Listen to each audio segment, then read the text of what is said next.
अभी क्या? हजरत शुएब ने पूछा इतनी जल्दी तो रोज नहीं आती हो, आज कैसे आ गई? क्या आज कोई नहीं था वहां पर? कथे लोग आज इतनी जल्दी कैसे?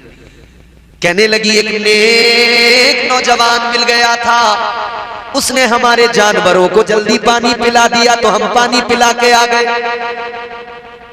हजरत शुएब अलैहिस्सलाम ने फरमाया कौन था वो नेक आदमी? कहा हम ये तो नहीं जानते वो कौन था, मगर था वाकई बड़ा नेक। उसकी तबीयत से मालूम होता था, उसके अंदाज से मालूम होता था, उसके चेहरे से मालूम होता था। अब्बा वो नेक है तो क्या उसकी दावत नहीं कर दी जाए? मुसाफिर लग रहा था। कहा ठीक है बेटी दावत कर दो, बुला लो उसको। हजरत मूसा अलैहिस्सलाम को बुलाया गया। हजरत शुएब अलैहिस्सलाम ने अपने घर बुलाया, कहा बैठ जाओ खाना खा लो। हजरत मूसा अलैहिस्सलाम ने कहा मैं खाना नहीं खाऊंगा, अगर खा लिया तो मतलब ये होगा कि मैंने जो आपका काम किया तो मैंने किसी लालच में नहीं किया है, खाने के लिए नहीं किया था, मैंने अल्लाह की रजा के लिए किया था, मैंने अपनी नामे अमाल में सवाब का इजाफा करने के लिए किया था, लिहाजा मैं खाना नहीं खा सकता। हजरत शुएब अलैहिस्सलाम ने फरमाया ये खाना उस काम की वजह से नहीं, हम अपनी तरफ से मेहमान बनाकर खिला रहे हैं। खाना खिलाया, बातचीत की, समझ में आया। हजरत शुएब अलैहिस्सलाम ने फरमाया कि मैं चाहता हूं अपनी एक बेटी का तुम्हारे साथ निकाह कर दूं। क्या बात है, सुभान अल्लाह। रिश्ते की बात चालू हो गई। हमारे यहाँ लड़के को पता भी नहीं होता कि निकाह होना किससे। अम्मा के भरोसे पे, बहनों के भरोसे पे है, ये सब पता ही नहीं गरीब को बेचारे को क्या है कैसे। आजकल तो चलो फोटो वोटो आ जाते हैं, मगर फोटो में बड़ा मसला खराब है। तुम तो बिल्कुल कलुए, किसी कलुए का फोटो एक फिल्टर लगा के खींच लो, भूरा बन जाएगा 1 मिनट में। जी ये बात है। तुम चलो मेरी बात सुनो, भैंस का फोटो खींच लो, ऐसे ऐसे फिल्टर आ रहे हैं मोबाइलों में, इन्हें पता लोगों को इंस्टाग्राम पे, वो काली भैंस भूरी भैंस हो जाएगी। अरे मियां यहाँ अपने गांव में, यहाँ मिलक बादुल्ला में यहीं पे खड़े होके एक फोटो खींचो, है आपके गांव का खींचा हुआ, और ये 1 मिनट में एक फिल्टर लगाएंगे, वो कश्मीर में पहुंचा देंगे आपको। जी बर्फ गिर रही है, कश्मीर में पहुंच गए। यार कितना धोखा दिया जा रहा है ना। और हमारे यहाँ लोग फिर भी कितने बेवकूफ है, वही वीडियो देख रहे हैं। अबे भाई फिल्टर है साहब, कैमरों की दुनिया, मोबाइल की दुनिया इतनी खूबसूरत नहीं होती जितनी तुम्हें दिखाई जाती है। असलियत कुछ और होती है। पहले तो इतनी इतनी परत तो मुंह पे मेकअप की चढ़ी होती है, फिर उसके बाद में फिल्टर लगे होते हैं, तब कहीं जाके दिखाई देता है वो हुस्न, वो खूबसूरती जिसमें मरते हो, मोबाइल देखते हो रात दिन, फिल्में, ड्रामे, रील्स, डांस, गाने। याद रखना आदमी इतना खूबसूरत नहीं होता जितना मोबाइल में दिखाया जाता है। गलत कह रहा हूं? सही। आदमी इतना खूबसूरत नहीं होता जितना वीडियो में, मोबाइल में दिखाया जाता है, मगर हाँ आदमी इतना बदसूरत भी नहीं होता जितना आधार कार्ड में दिखाया जाता है। जी जी वो तो बिल्कुल ही रेड़ पीट देता। अच्छा भला आदमी भी बिल्कुल ही कल्लू सा नजर आता उसमें। इस्लाम इजाजत देता है, कहता है उन औरतों से निकाह करो जिनको तुम पसंद करते हो, सुभान अल्लाह। मगर इसका मतलब ये थोड़ी है कि तू पहले से 2 साल पहले से चक्कर चलाए हुए बैठा रजाइयों में घुस घुस के 2 साल से तमाम रात नहीं सोया, हलो हलो हलो, और फिर कह रही अम्मा बस मर जाऊंगा, नस काट लूंगा, जहर खा लूंगा, चूहे मार दवाई खा लूंगा, जेब में चूहे मार दवाई लेके टहल लिया। बोले अब्बा अगर वहां से बिया नहीं कराया, अम्मा अगर वहां से नहीं कराया तो मैं मर जाऊंगा। अम्मा कह रही है जी करा दो इसका, न तो मर जाएगा, फसीता हो जाएगा, जहां से मरना चाह रहा दे दो, करा दो। इस्लाम इजाजत देता है जब रिश्ता देखने जाओ, लड़का देख सकता है लड़की को एक नजर, बस इसलिए कि जिंदगी साथ गुजारना है, बस इसलिए एक बार देख ले, पसंद है यस और नो फौरन बता, पसंद है तो आजा, अब निकाह के बाद मिलेगा, उससे पहले नहीं। जी बेशक। बात वो भी निकाह के बाद होगी, उससे पहले नहीं। ऐसा नहीं चलेगा कि रिश्ता होते ही एक जासूस तैयार, उसने रातों रात मोबाइल पहुंच गया, या तो नंबर आ गया है मोबाइल पहुंच गया। जैसे जैसे शादी के दिन करीब आ रहे हैं, लड़के का रंग पीला पड़ता जा रहा है। अब्बा सोच रहे क्या हो गया, इसे बीमार तो नहीं हो गया, मगर अब्बा को क्या पता ये बीमार नहीं है, ये सारी रात लिहाफ में मुंह दबा के बात करता है, सोता नहीं है, जागने की वजह से पीला पड़ गया है। जी जी यही बात। क्या जमाना आ गया, संजीदगी खतरे में है, खुदनुमाई का चलन है, सादगी खतरे में है, सर छुपाती फिर रही है आबरू इस दौर में, या इलाही कर मदद पाकीज़गी खतरे में है। जब से कम ज़र्फ़ों की आमद में कदे में हो गई, रो रहे हैं जामो मीना में कशी खतरे में है। बेशक बेशक। माहौल बेहतर बनाइए तो आगे बढ़िए। हजरत मूसा अलैहिस्सलाम, अब रिश्ते की बात शुरू। हजरत शुएब अलैहिस्सलाम ने फरमाया मैं तुम्हारे साथ अपनी एक बेटी का निकाह करना चाहता हूं, मगर कंडीशन लगाई। फरमाने लगे शर्त ये होगी तुम्हें 8 साल, कितने 8 साल तक मेरे यहाँ नौकरी करना पड़ेगा। 8 साल तक मेरे यहाँ रहकर मेरे यहाँ नौकरी करनी पड़ेगी, फ्री, कोई तनख्वाह नहीं मिलेगी। कितने साल? फ्री ऑफ कॉस्ट, कोई सैलरी नहीं मिलेगी, कोई तनख्वाह नहीं मिलेगी। 8 साल तक हमारा काम करोगे। मियाँ 8 साल तो बड़ी बात है।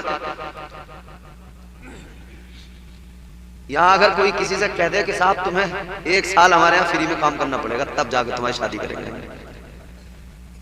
वो कहेगा तुम जैसे बहुत मिलते हैं मुझे, तुम न सही कोई और सही, काम करो अपना।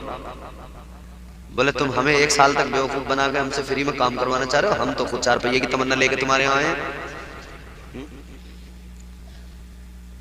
यहाँ तो हमारा बहुत मामला खराब है, बोले हम तो 4 रुपये की तमन्ना लेके आए, तुम हमसे फ्री में काम कराओगे? ऐसा हरगिज़ नहीं हो सकता। अल्लाह रहम फरमाए। अजीजाने गिरामी, आजकल तो यही हो रहा है, मुंह फाड़ के लोग मांग रहे हैं।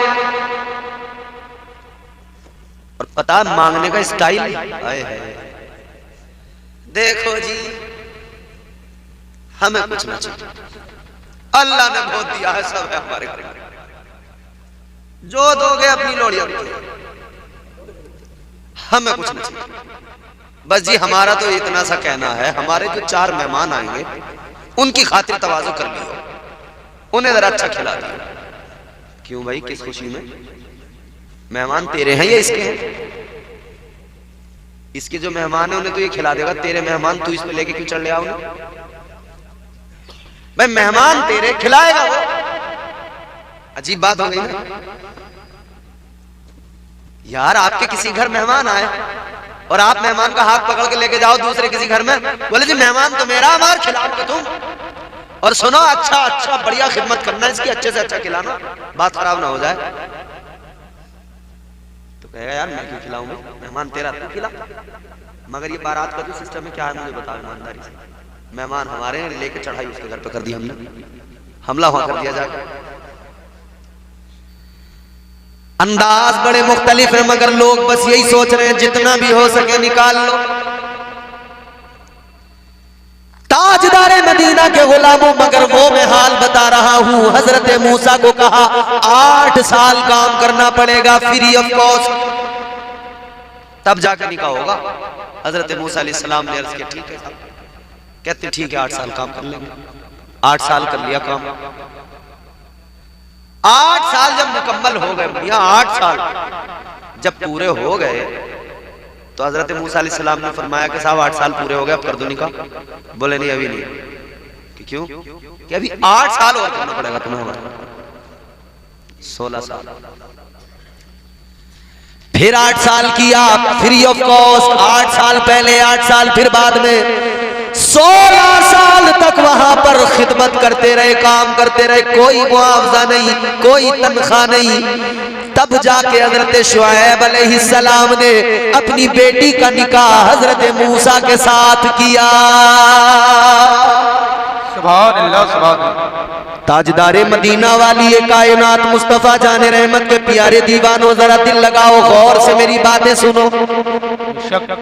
निकाह ख्वाहिशात की तकमील के लिए नहीं किया जाता, बल्कि निकाह सुन्नत की अदायगी के लिए किया जाता है। निकाह दिल की तस्कीन के लिए किया जाता है, जिंदगी को बेहतर बनाने के लिए किया जाता है, खुद को गुनाहों से बचाने के लिए किया जाता है, मुआशरे को गंदगी से बचाने के लिए किया जाता है। अल्लाह ताला ने एक सिस्टम दिया, परवरदिगार ने एक निजाम अता किया। ताजदार मदीना के गुलामों, निजाम कितना प्यारा, आओ जरा इस निजाम को समझने की कोशिश करो। अल्लाह ने फरमाया एक जान से तुम्हें पैदा किया, उसी से तुम्हारा जोड़ा बनाया। तो बात बिल्कुल शुरू से शुरू की जाए, पहले इंसान, पहले बशर, पहले आदमी हजरत आदम अलैहिस्सलाम। अल्लाह ने जब हजरत आदम को पैदा फरमाया, परवरदिगार आलम ने हजरत आदम का वजूद मसऊद तैयार किया।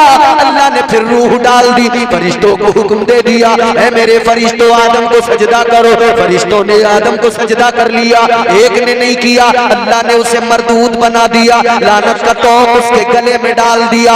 अजीजा ने गिरामी वकार, उसके बाद में अल्लाह ताला ने हजरत आदम अलैहिस्सलाम को हुक्म दिया, ऐ आदम जन्नत में रहो।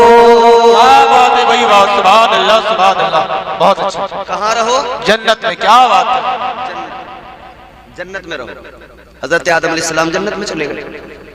नौजवानों, दूसरा कोई इंसान था नहीं, अकेले थे। मिलक बादुल्ला के किसी नौजवान को मैं ले जाऊं अपने साथ पकड़कर और हजारीबाग के जंगल में ले जाकर छोड़ दूं अकेले को, क्या वो अकेला वहां रह लेगा? बिल्कुल। क्या आप कहोगे मौलाना जंगल में छोड़ोगे तो कैसे रह लेगा? चलो ठीक है, ठीक है। जंगल में नहीं छोड़ता मैं किसी बहुत बड़े गार्डन में ले जाकर छोड़ दूं, मगर कंडीशन ये हो कि अकेला रहेगा। जी जी। तो रह लेगा? बहुत बहुत अच्छी कह। नहीं रहेगा। क्यों? इसलिए कि इंसान अकेला जहां भी हो बोर हो जाता है। बेशक ये बात, अकेला नहीं रह पाता, परेशान हो जाता है। इसके लिए इसके साथ किसी का होना जरूरी है। जी बिल्कुल। और ये उस वक्त से है जब से पहले इंसान को अल्लाह ने पैदा किया। क्या बात है, बहुत अच्छा। हजरत आदम अलैहिस्सलाम जन्नत में थे मगर अकेले थे, तो तबीयत नहीं लग रही थी, एक अजीब सी इस्तिराबी कैफियत थी, बेचैनी थी।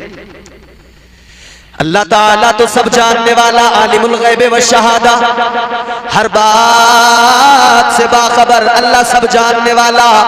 परवरदिगारे आलम ने हजरत आदम की कैफियत को देखा, अल्लाह ताला ने फिर करम फरमाया।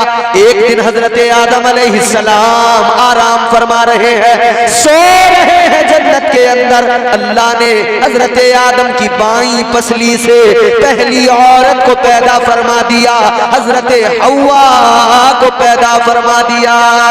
सुभान अल्लाह, सुभान अल्लाह, सुभान अल्लाह। बहुत माशाअल्लाह। औरतें बैठी हैं, सुन के जाएं बात। पहली औरत को अल्लाह ने पैदा कर दिया, अब एक मर्द एक औरत, तीसरा कोई इंसान नहीं है। एक बात जरा सोचो, अल्लाह ने हजरत आदम को पैदा किया फिर जन्नत में भेजा, पैदा किया फिर जन्नत में भेजा। मिलक वालों बोलो, अंग्रेज कंफ्यूज थे हिंदुस्तान को जब बंटवारा कर रहे थे ना इसका, कह रहे थे ये मिलक जो है इतनी सारी है कि इन्हें किधर रखा जाए। जी जी। ये समझ में नहीं आ रही थी, मिलक इतनी है, कंफ्यूज हो जाता है आदमी मिलक ढूंढने में। मिलक ढूंढने के चक्कर में मैं आज जंगलों में फंस गया, कच्चे रास्तों पे गाड़ी चलानी पड़ी, गांव के खेतों के चक्रोट पे। जी। अल्लाह ताला ने हजरत आदम को पैदा किया फिर जन्नत में दाखिल किया, मगर औरत को पैदा ही जन्नत में। क्या बात है भाई, वाह, सुभान अल्लाह। अच्छा, हजरत आदम को पैदा किया तो प्रोसेस क्या था पहले आदमी को पैदा करने का? मिट्टी मंगाई गई, मिट्टी को तैयार किया गया, मिट्टी का गारा बनाया गया, फिर उसको बहुत लंबे अरसे तक पड़ा रहने दिया गया, फिर उसमें से आवाजें निकलने लगी, फिर उसको तैयार किया गया, फिर उसके बाद में उससे वजूद हजरत आदम बना, फिर हजरत आदम का वजूद तैयार किया तो अल्लाह ने फिर रूह डाली, पूरा तवील प्रोसेस है। मगर जब अल्लाह ने औरत को पैदा किया तो न मिट्टी मंगाई, न मिट्टी को गूंदा गया, कुछ नहीं, बस हजरत आदम की बाईं पसली से हजरत हव्वा को पैदा कर। सुभान अल्लाह। क्या मतलब? अल्लाह पहले मर्द को बनाए तो अंदाज ये, और पहली औरत को बनाए तो तरीका बदल गया। यही तो अल्लाह ने कुरान में फरमाया कि अल्लाह ने एक जान से तुम्हारा जोड़ा पैदा किया। क्या बात है, बहुत अच्छा, सुभान अल्लाह, यही बात है। एक जान से तुम्हारा जोड़ा पैदा किया अल्लाह ने। अब दूसरी बात सुन लो, परवरदिगारे आलम खालिक़े कायनात रब्बे लम यज़ल व ला यज़ाल ने औरत को जन्नत में पैदा फरमाया। क्यों? ऐ औरतों जरा गौर से सुन लो, दुनिया का कोई भी मर्द जन्नत में पैदा नहीं हुआ, मगर दुनिया की पहली औरत को अल्लाह ने जन्नत में पैदा किया। क्या वजह है? एक वजह तो ये है अल्लाह ताला ने औरत के पर्दे का ख्याल रखा है। अल्लाह ताला ने जो उस वक्त मखलूकात थी उनकी नजरों से बचाकर जन्नत के अंदर औरत को पैदा किया और इसके तकद्दुस को दोबाला कर दिया कि दुनिया को पता लग जाए औरत का पर्दा क्या होता है। सुभान अल्लाह, बहुत अच्छा पैगाम, माशाअल्लाह, सुभान अल्लाह। अल्लाह ने औरत का कितना भरम रखा, कितना पर्दा रखा, जन्नत में पैदा किया। आगे मुफस्सिरीन इकराम फरमाते हैं अल्लाह ने जो औरत को जन्नत में पैदा किया उसकी कई वजूहात है, दो मैं बयान करूंगा, तुम्हारी मर्जी, तुम इनको याद कर लो, महफूज कर लो, मेमोरी में सुन लो या छोड़ दो, तुम्हारी मर्जी। हेलो, क्या बात है मेरे भाई, तेरे नाम अल्लाह, आ जाओ यार दोस्त, ऐसी बातें मत करो। शादी का मौका कल को देखियो तुम, हमारे जितने नौजवान होंगे कई का तो छज्जे ऐसे पड़े हुए होंगे यहाँ। जी जी, यही बात है। कई का होगा मुर्गे वाली कटिंग, अलग अलग कटिंग देखने को मिले, कल देखना तो अलग अलग, तो किसी के बालों में लाल कलर होगा, किसी में पीला कलर होगा, समझ रहे हो? अजीब अजीब तरह से हाल बना लिए हमने अपने। हमारे मौलाना साहब पढ़ लेते ना, इमाम साहब, जश्न शादी मनाने के दिन आ गए। क्या बात है, क्या बात है भाई, वाह, सुभान अल्लाह। बात तो बिल्कुल अच्छी कह रहे थे, मगर आज के हालात में, आज के हालात के तनाजुर में अगर इसे देखें तो शादियों के मामलात बड़े खराब नजर आ रहे हैं। जी बिल्कुल, यही बात है। शादियों में हमारे यहाँ नौजवानों के भी हाल खराब है, हमारी औरतों का भी हाल इतना खराब है, वो बेपर्दा बिल्कुल ऐसे हिरन बन जाती हैं। जी, और मुझे तो यूं लगता है ये औरतें पहले से ही कहती होंगी एक दूसरी से, आपस में कान में कहती होंगी एक दूसरी से, कब तक शादी आ रही है, कहती होंगी एक दूसरी से मुंह पे मैकअप लगाने के दिन आ गए। क्या बात है? जी जी, मुंह पे मैकअप लगाने के दिन आ गए, महंगे कपड़े बनाने के दिन आ गए। जी यही बात है, क्या बात, बहुत अच्छा। ऐसे कुछ होगा। खैर, अल्लाह ने औरत को जन्नत में पैदा क्यों किया सुनिए। परवरदिगारे आलम खालिक़े कायनात ने औरत को जन्नत में पैदा किया ताकि औरत की आंख खुले, वो जन्नत को देखे। सुभान अल्लाह। मुफस्सिरीन इकराम ने फरमाया अल्लाह ने औरत को मिजाज दिया, ऐ औरत जरा अपनी आंखें खोल, तुझे जन्नत नजर आएगी। आंखें खुलेगी तो जन्नत की बहारें नजर आएंगी, जन्नत की रानाइयां नजर आएंगी, जन्नत का हुस्न नजर आएगा, जन्नत की रौनकें नजर आएंगी, जन्नत की बहारें नजर आएंगी, जन्नत के बागात नजर आएंगे, जन्नत की नहरें नजर आएंगी, जन्नत का सुकून नजर आएगा, जन्नत का आराम नजर आएगा। ऐ औरत जब तेरी आंखें खुलेगी तो तुझे जन्नत नजर आएगी। मेरे भाई ये जुमला मेरा आ रहा है, अब इस जुमले की हिफाजत कर लो। अल्लाह ताला ने औरत को जन्नत में पैदा किया कि औरत दुनिया में जब जाए तो दुनिया में जाने से पहले जन्नत को देख के जाए, जन्नत का सुकून देख के जाए, जन्नत का आराम देख के जाए, जन्नत का माहौल देख के जाए। औरत को मिजाज दिया, ऐ औरत जन्नत को देख के जा, जब दुनिया में जाना अपना घर बसाना तो अपने घर को जन्नत का नमूना बना देना।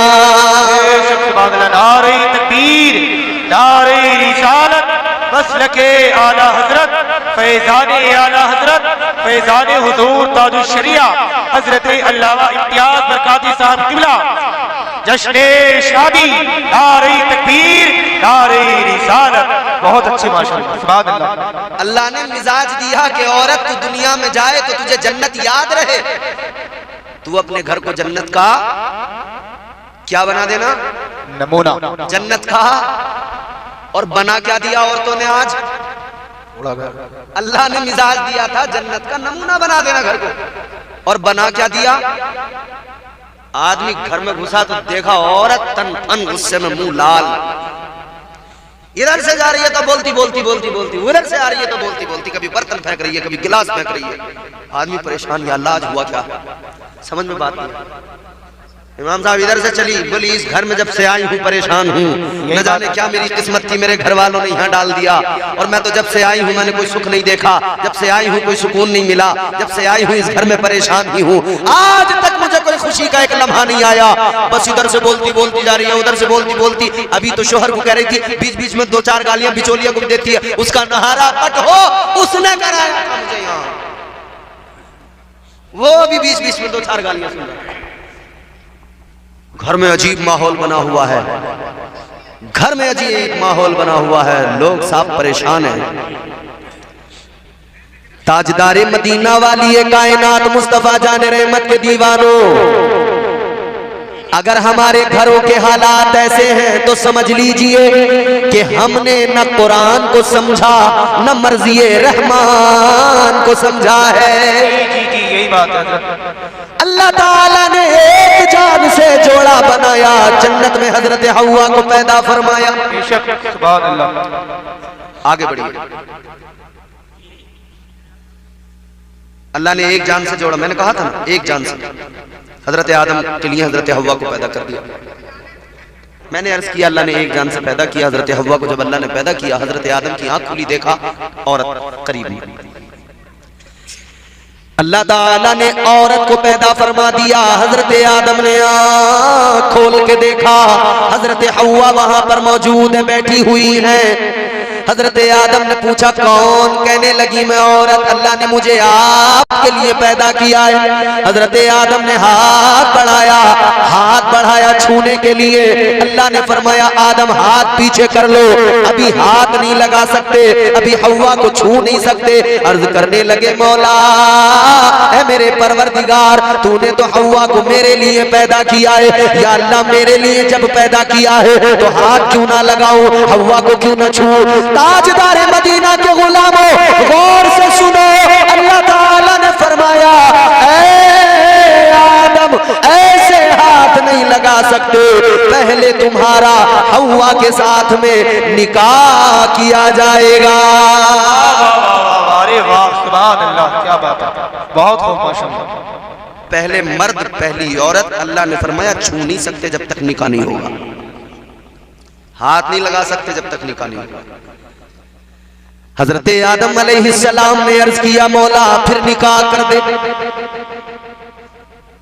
आपके हमारे यहाँ शादियां होती हैं, नाजिम साहब की शादी है, इन्होंने सोचा जलसा कराएंगे।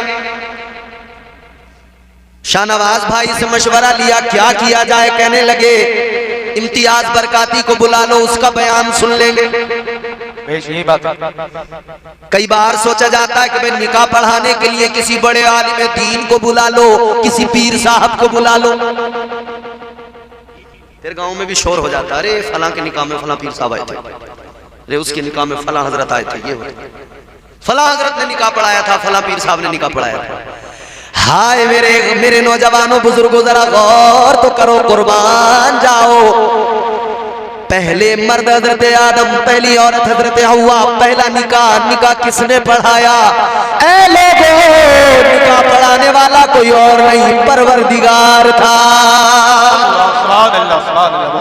पहला निकाह अल्लाह ने पढ़ाया और दुनिया को मिजाज दे दिया।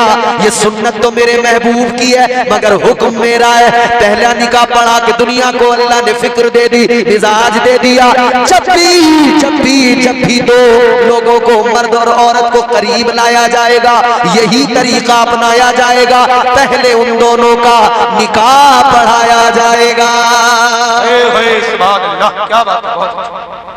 अब जब निकाह हुआ तो बात महर की आई। अल्लाह ने फरमाया आदम महर अदा करना पड़ेगा। महर निकाह का बड़ा इंपॉर्टेंट पार्ट है जी।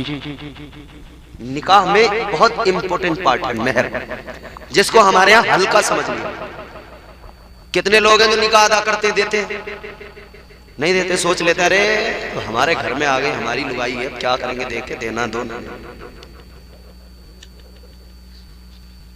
मेहर औरत का हक है, नहीं दिया तो वहां पे हिसाब देना पड़ेगा। हंस जाओगे इस बात पे भी। और ऐसा नहीं है कि औरत से तुम जाके कह दो कि मेहर माफ कर दो।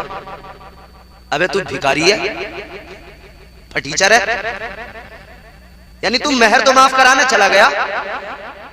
कितने मेहर? 25,000 50,000। तू जाके बीवी से कह रहा है मेहर माफ कर दो। तूने 1 लाख रुपए जो डीजे में उठा दिए, उस वक्त तुझे ख्याल नहीं आया मुझे 50,000 का मेहर भी देना बीवी का? भाई क्या कैद लगाई है भाई, वाह। उस वक्त तो तू बड़ा उछल कूद कर रहा था, ठुमके लगा रहा था। मेहर देने की बारी आई तो बीवी से जाके बोला माफ कर दो। जब तूने पहले दिन ही हाथ जोड़ लिए तो उसकी नजर में तेरी औकात क्या रह गई? जी जी बेशक, पहले दिन तूने हाथ जोड़ लिए, औकात खत्म, वैल्यू खत्म। अब तुझे सारी जिंदगी हाथ जोड़ने पड़ेंगे। First reaction is the last reaction. क्या बात है। First impression is the last impression. पहला इंप्रेशन जो होता है इंसान का वही आखिरी होता है। बेशक। पहली बार में आप जैसा किसी के सामने जा रहे हो वही आखिर तक उसकी नजरों में रहोगे। तो अब मर्जी आपकी, आप बीवी की नजर में भिखारी बन के रहना चाहते हैं या बीवी की नजर में इज्जत वाले बन के रहना चाहते हैं? इज्जत वाले। बीवी के आगे हाथ जोड़ के रहना चाहते हैं या हाकिम अल्लाह ने बनाया हाकिम बन के रहना चाहते हैं? मर्जी हाकिम। तो हाथ ना जोड़े, भीख ना मांगे, ये ना कहे माफ कर दे। अरे उसका हक है, दीजिए ना उसको। और ये भी नहीं हो सकता कि आज दिया कल ले लिया, मैंने चल दे तो दिया था, कल अल्लाह मुझे ही दे दे। जी उसकी मर्जी है, वो दे ना दे, वो कुछ भी करे। अच्छा ये भी नहीं कह सकते कि तू क्या करेगी इनका, ये भी नहीं कह सकते। वो अगर चाहे, मान लो उसके दिमाग में आया मैं तो ये 50,000 मेरा मेहर है, मैं तो इन 50,000 का जो है घूमना फिरना करूंगी और महंगे महंगे खाने खाऊंगी, तो तुम ये नहीं कह सकते कि पैसे क्यों उड़ा रही है। उसका है, वो चाहे जो। हाँ इतना कह सकते हो कि शरीयत में बेजा फजूल खर्ची जो है वो इसराफ के जुमरे में आता है, लिहाजा ये गलत है, तेरा पैसा है, इस्तेमाल सही से कर ले। बेशक। गलत जगह पे इस्तेमाल करने को तो कह सकते हो कि गलत जगह इस्तेमाल मत कर। मगर वो चाहे, वो कहे कि मुझे अपनी कानून की बालियां चाहिए, इन पैसों से खरीदूंगी, उसकी मर्जी, उसका पैसा, खरीदे, मालिक है उसकी। वो चाहे कि इस पैसे से मैं ये काम करूंगी, कर ले, उसकी मर्जी। वो कहे मैं मोबाइल खरीदूंगी, इस पैसे खरीद ले, तेरी मर्जी, तेरा पैसा। आप नहीं हो सकते डायरेक्शन देने वाले कि नहीं तू इस पैसे से ये कर ले, वो कर ले, नहीं। हाँ गौर से सुनिए, मेहर जरूरी है। अल्लाह ताला ने फरमाया आदम मेहर अदा करना पड़ेगा। अर्ज करने लगे या अल्लाह मैं क्या दूंगा, मेरे पास क्या है, कौन सी दौलत है मेरे पास, क्या दूं? अल्लाह ने फरमाया आदम तुम्हें कोई दौलत देने की जरूरत नहीं है, ऐसा करो मेरे महबूब पर 10 मरतबा दुरूद पाक पढ़ दो, तुम्हारा मेहर अदा हो जाएगा। नारे तकबीर, नारे रिसालत, नारे रिसालत, मसलके आला हजरत, फैज़ाने आला हजरत, जश्ने शादी, नारे तकबीर, नारे रिसालत। माशाअल्लाह, बहुत अच्छा फरमा, क्या बात है। यानी अल्लाह ने हुक्म दिया आदम दुरूद पढ़ लो मेरे हबीब पर, मेहर अदा हो जाएगा। सुनो सुनो, जितनी ये इंसानियत है दुरूदे पाक का सदका है। बेशक, क्या बात है भाई, वाह। क्योंकि हजरत आदम और हव्वा के निकाह में मेहर दुरूद शरीफ था। अगर ये दुरूद ना होता तो ये इंसानियत ना होती। पता लगा आदम और हव्वा के निकाह में भी अल्लाह ने दुनिया को बता दिया, ऐ दुनिया वालों, आदम और हव्वा के जरिए इंसान को इंसानियत का सिलसिला जरूर आगे बढ़ाया जाएगा, मगर इस सिलसिले को बढ़ाने की असल वजह यह है कि मैं अपने महबूब के सदके शानी के जो सग है नहीं मारे जाते। औलिया की मोहब्बत का पट्टा जिनके गले में होता है, हमारे लिए ये फख्र की बात है। होगी तुम्हारे लिए फख्र की बात कि तुम दुनिया के अमीरों को झुकते सलाम करते हो, हमारे लिए फख्र की बात यह है कि हम गौसे आजम के दर का कुत्ता कहलाते हैं। हमारे लिए ये फख्र की बात है। 300 साल से ज्यादा तक सोते रहे, असल मुद्दत तो अल्लाह जाने, मगर जब बेदार हुए फिर अल्लाह ने बेदार किया। अल्लाह ने अपने औलिया को फिर बेदार किया। जब उठे तो फिर एक दूसरे से कहने लगे हम सोए कितना, कितनी नींद आई। हमारे एक दोस्त हैं, क्योंकि सोने वाले लोग हमारे यहाँ भी कम थोड़ी है, बड़ा बड़ा 100 आदमी है। जागेगा तो जागता ही रहेगा और सोएगा तो सोता ही रहेगा। इतने इतने बड़े 100 आदमी एक साथ सोए तो आमिर हक्कानी साहब आज दोपहर को सोए, कल दोपहर को उठे। तो अब वो उठ के इस परेशानी में मुब्तला हो गए कि मैं दोपहर सोया था, रात क्यों नहीं हुई अब तक। तो उन्हें बताया गया तुम कल सोए थे, दिन दूसरा हो गया। ऐसे ऐसे 100 लोग भी मौजूद हैं। मगर भाई अभी जब उठे तो आपस में डिस्कस किया हम कितना सोए। काम सुबह ही तो सोए थे, आफताब तुलू होने वाला था तकरीबन उस वक्त सोए थे, आफताब गुरूब होने को है तकरीबन 1 दिन या उससे कुछ कम, इतना हम सोए। भूख लगी थी, सिक्के थे इनके पास में उस दौर के, दकियानूस के दौर के, जो सराहने को रख के सो गए थे। कब ये सिक्के लो, बाजार में जाओ, चुपचाप जाना, छुप छुप के जाना। इन्हें थोड़ी पता था इतना टाइम गुजर गया, ये तो समझ रहे थे 1 दिन सोए हम। इनका छुपते छुपाते जाना, कुछ खाना लेके आ जाओ। सिक्के लेके गया बाजार खाना खरीदने के लिए। वहां जब उसने खाना खरीद लिया और वो सिक्के देने लगा, उसने वो सिक्के देखे, उसने कहा ये कौन सी दौलत लाए हो, पैसे दो। उसने कहा पैसे ही तो हैं। कहिए कौन से पैसे। जब जांच की गई तो पता लगा ये तो दकियानूस के दौर के सिक्के हैं। तो इनसे मालूमात की गई तुम्हारे पास कहां से आए, कहां से मिले। बात खुलते खुलते खुली। अब ये वापस गार में गए, इन्होंने कहा मामला ऐसे ऐसे है। जब जाके बताया, अल्लाह ताला ने फिर इन्हें दोबारा नींद तारी की और अब फिर दोबारा अल्लाह ने इन्हें सुला दिया। आज भी ये उस गार के अंदर सो रहे हैं। अल्लाह के वलियों की शान कुरान ने ये बयान की कि जब वो अल्लाह पर एतमाद करते हैं, अल्लाह पर भरोसा करते हैं, तो अल्लाह ताला हर तरह की मुसीबत से उनकी हिफाजत फरमाता है। आगे बढ़िए, औलिया किराम की शान कुरान में किस किस अंदाज में बयान की। हजरत सुलेमान अलैहिस्सलाम अल्लाह के पैगंबर हैं। दरबार उनका लगता था बड़ा आलीशान, क्योंकि अल्लाह ने हजरत सुलेमान अलैहिस्सलाम को बड़ी शानदार हुकूमत अता फरमाई। 4 बादशाह दुनिया में गुजरे हैं जिन्होंने पूरी रूए जमीन पर हुकूमत की है। कितने? 4 बादशाह तारीख के अंदर दुनिया में ऐसे गुजरे जिन्होंने पूरी दुनिया पर हुकूमत की। अल्लाह ताला ने उन्हें पूरी कायनात पर गलबा अता फरमाया, पूरी कायनात की हुकूमत अता फरमाई। उन 4 में 2 मोमिन हैं, 2 काफिर हैं। एक का नाम है नमरूद, काफिर, पूरी दुनिया पर हुकूमत की है इसने।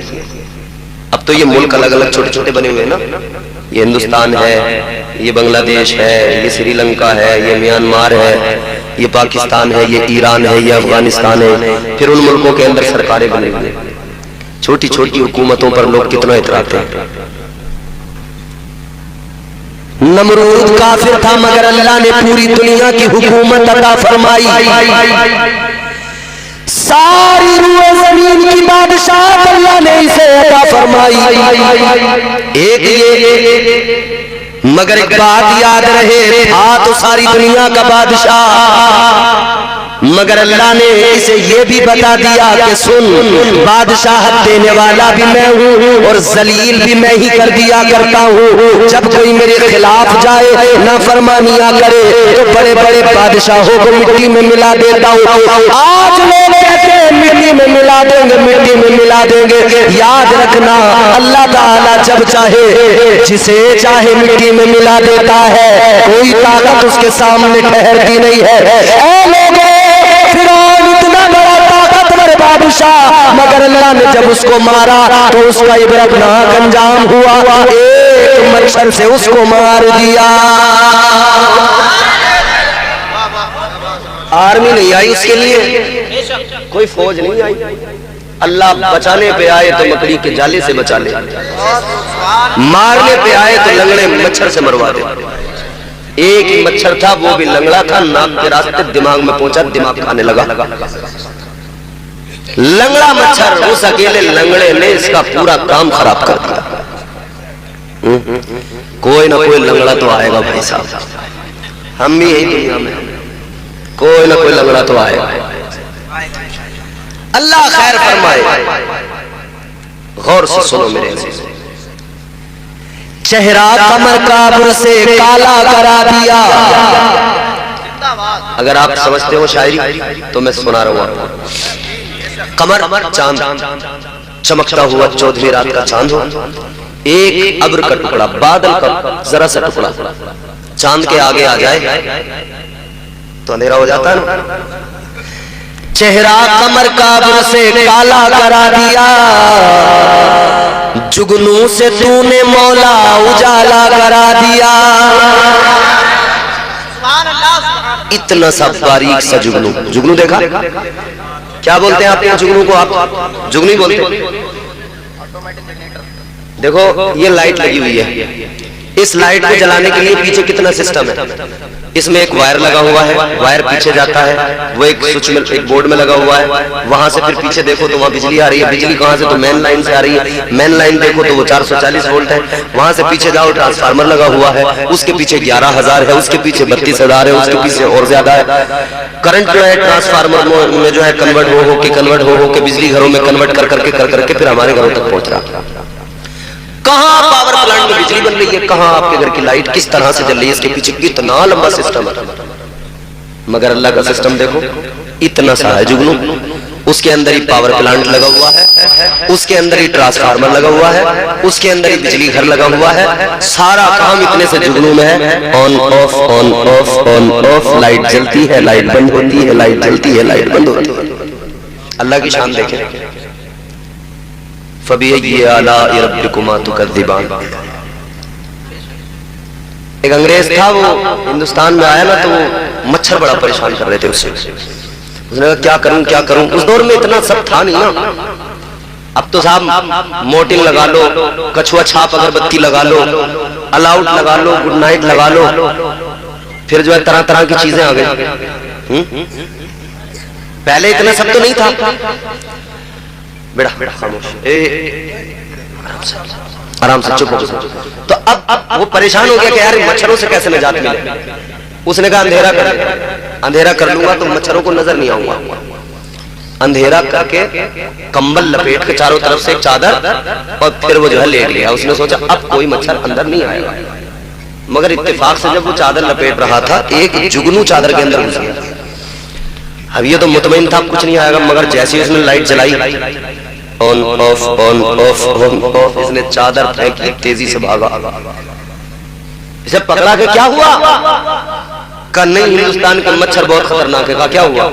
कहा मैंने अंधेरा कर दिया तो टॉर्च लेके आ गया। छोड़ेंगे नहीं मुझे। अल्लाह की शान देखो जुगनू के अंदर। चेहरा कमर काबुल से काला करा दिया, जुगनू से तूने मौला उजाला करा दिया।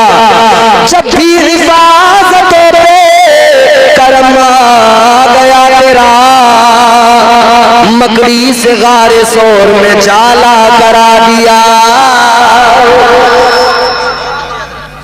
तो अल्लाह ताला बचाने पे आए तो ऐसे बचाता है, मारने पे आए तो फिर कोई बचा नहीं सकता। नमरूद को एक लगले मच्छर से, मगर इसने पूरी दुनिया पर हुकूमत की। दूसरा बादशाह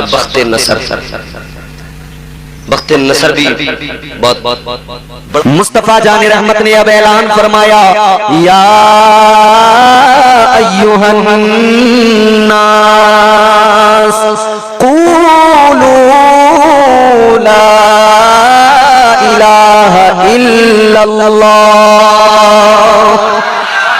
ताजदारे मदीना ने ऐलान फरमा दिया, ऐ मक्के वालों सुनो,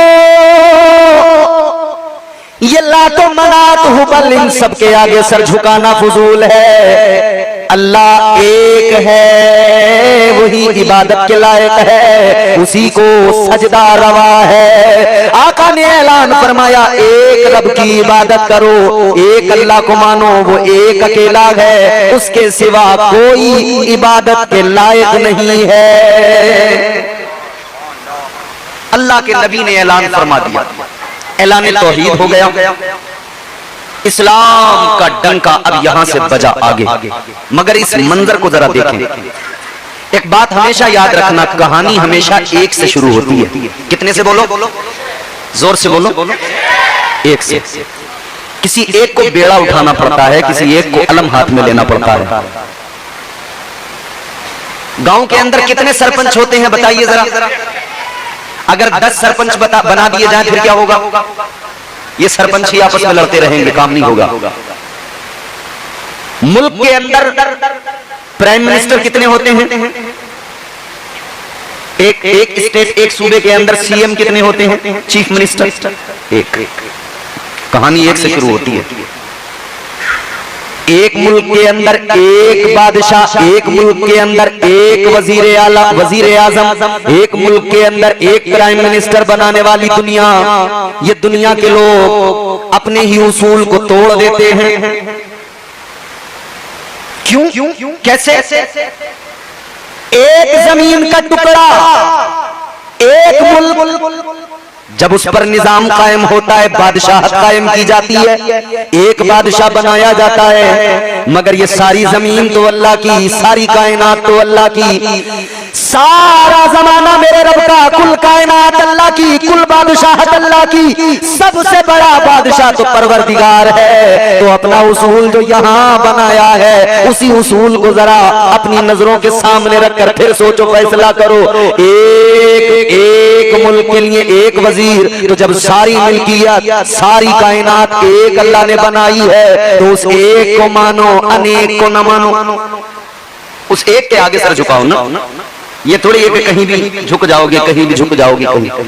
ये पैगाम करबला में हुसैन ने दिया। इमाम हुसैन ने ऐलान फरमाया, हम एक अल्लाह की इबादत करने वाले लोग हैं। ये हमारा सर अल्लाह की बारगाह में झुकता है। अब वक्त के चाहे जितने बड़े यजीद आ जाए, ये सर झुक नहीं सकता है। हुसैन ने सर तो कटा दिया मगर झुकाया नहीं, और दुनिया को बता दिया, जमाने को पैगाम दे दिया।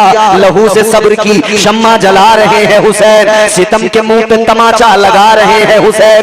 ये उनकी फतेह मुबी की, ये उनकी फतेह मुबी का सबूत रोशन है। गला कटा के भी कुरान सुना रहे हैं हुसैन। हुसैन ने मिजाज दिया, सर झुकेगा तो अल्लाह के हुजूर। कहानी एक से शुरू होती है। कायनात का बादशाह एक है, कायनात का मालिक एक है, कायनात का निजाम चलाने वाला एक अल्लाह है। आगे बढ़िए। ऐलान नबूवत मुस्तफा ने किया। मक्के के सरदार खड़े हैं, मक्के के चौधरी खड़े हैं, मक्के की अवाम खड़ी है सामने। अबू जहल, अबू लहब, अतबा, उतैबा, शैबा, ये तमाम सरदार खड़े हैं। मालदार भी खड़े हैं, गरीब भी खड़े हैं, गुलाम भी खड़े हैं, सब खड़े हैं सामने। आप लोग कुर्सियां लेकर थोड़ा आगे आ जाइए ताकि पीछे वाले लोगों को आसानी हो जाए। बारिश का मौसम है ना, तो सबको इसी के नीचे बैठना है। और कर लो आगे, कोई फर्क नहीं। खाली जगह मत छोड़िए, ये बीच की जगह जो है इसमें भी डाल लो कुर्सी। आ जाइए।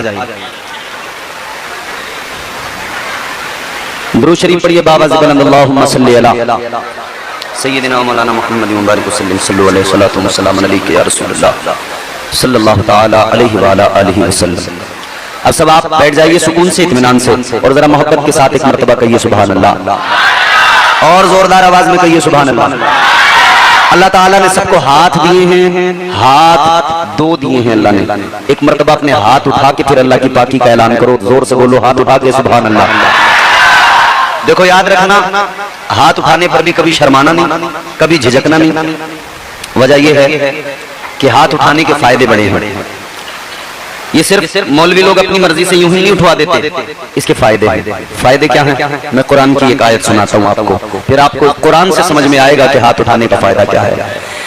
परवरदिगार आलम खालिक़े कायनात रब्बिल लम यज़ल व ला यज़ाल ने कुरान मजीद में ऐलान फरमाया, अल यौमा नख्तिमु अला अफ़वाहिहिम व तुकल्लिमुना अयदीहिम। परवरदिगार आलम ने ऐलान फरमाया, कुरान कहता है लोगों, एक दिन ऐसा आने वाला है जब अल्लाह की अदालत कायम होगी, सारे अव्वलीन आखिरीन सब जमा हो जाएंगे।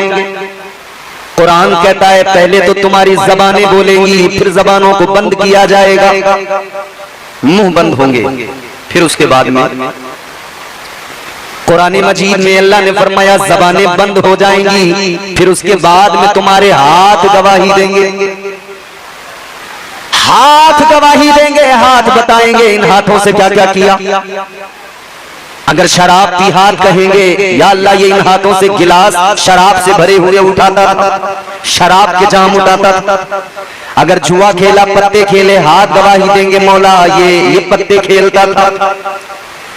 अगर इन हाथों से किसी को मारा, किसी पर जुल्म किया, हाथ गवाही देंगे या अल्लाह ये जालिम था। मगर इसके बरक्स अगर ऐसी किसी महफिल में बैठकर इन हाथों को उठाकर गवाह बना लिया और अल्लाह का जिक्र कर लिया, हाथों को उठाकर रब की पाकी का ऐलान कर दिया, सुभान अल्लाह कह दिया, अल्लाह का जिक्र कर दिया, तो याद रखना ये हाथ कल मैदान महशर में अल्लाह की अदालत में अर्ज कर देंगे, ऐ परवरदिगार ये तेरा बंदा गुनहगार तो था, मगर मौला जब ये तेरा जिक्र सुनता था तो ये हाथों को उठाकर तेरी पाकी का ऐलान करता था। तो यकीनन बड़ा फायदा मिलेगा उस वक्त में कि जब आज के हाथ उठाए हुए कल गवाही दे रहे होंगे। मेरे नबी ने ऐलान नबूवत किया, मक्के के सरदार खड़े हैं, अरब के लोग खड़े हैं, अबू जहल, अबू लहब, अतबा, उतैबा, शैबा, ये सारे के सारे अभी तक कह रहे थे कि मोहम्मद अरबी सल्लल्लाहु अलैहि वसल्लम, कह रहे थे आपसे बढ़कर सच्चा कोई नहीं, मगर अब मानने से इनकार कर दिया। जब मेरे नबी ने फरमाया मैं अल्लाह का पैगंबर हूं, अल्लाह का नबी हूं, मानने से इनकार कर दिया। जब ताजदारे मदीना ने ऐलान फरमाया ईमान ले आओ, इस्लाम कबूल कर लो, इनकार कर दिया, मानने से सिर्फ इनकार नहीं किया बल्कि जानी दुश्मन भी बन गए। आका की अदावत इन्होंने अपने दिलों में अब पालना शुरू कर दिया, इनकार भी किया, दुश्मन भी बन गए। जुमला बहुत बड़ा है अब जो आ रहा है। ताजदारे मदीना ने ऐलान किया तो इन सब ने इनकार किया, मगर मैंने अर्ज किया कहानी एक से शुरू होती है। वो इकबाल ने कहा ना, मैं अकेला ही चला था जानिबे मंजिल, मगर लोग साथ आते गए और कारवां बनता गया। कहानी एक से शुरू होती है। सारे मक्के वालों ने ऐलान की इनकार किया, अहले अरब ने मानने से इनकार किया, मगर उस मजमे के अंदर से एक निकल के आया, जरा उम्र का कच्चा था, देखने में जरा बच्चा था, आने वाला निकल के आया, कहने लगा ऐ पैगंबर खुदा, ऐ महबूबे खुदा, ये सारे माने या ना माने मैं मानता हूँ, मैं आप पर ईमान लाता हूँ, मैं आपको मानता हूँ, परवरदिगार को मानता हूँ। सबसे पहले ईमान लाने वाला निकल के आ गया, सबसे पहले इस्लाम अपनाने वाला निकल के आ गया। ऐ लोगों, ये आने वाला कौन था तो जान लो, जो निकल के आया था इसी को हैदरे कर्रार कहते हैं। मौला अली शेरे खुदा, उम्र जरा छोटी है मगर आ गए बच्चों में सबसे पहले ईमान लाने वाले हजरत मौला अली। बहरहाल एक से कहानी शुरू होकर ये कहानी आगे बढ़ती है। इस्लाम के दामन में लोग आते चले गए, गरीब भी आए, कमजोर भी आए, गुलाम भी आए, फिर मालदार भी आए, अहले सरवत भी आए। तारीख ने देखा हजरत उस्मान गनी जैसा अमीर भी इस्लाम के दामन में आया, तारीख ने देखा हजरत उमर जैसा जरी भी इस्लाम के दामन में आया, तारीख ने देखा हजरत अमीर हमजा जैसा बहादुर भी इस्लाम के दामन में आया। इस्लाम का कारवा बनता गया, तकलीफें भी बड़ी सही, बड़ी तकलीफें उठाई, हत्ता कि मक्का छोड़ के जाना पड़ा, हिजरत करनी पड़ी, मदीना पहुंच गए। मगर मेरे आका अपने गुलामों की तरबियत फरमाते रहे, गुलामों को तैयार करते रहे।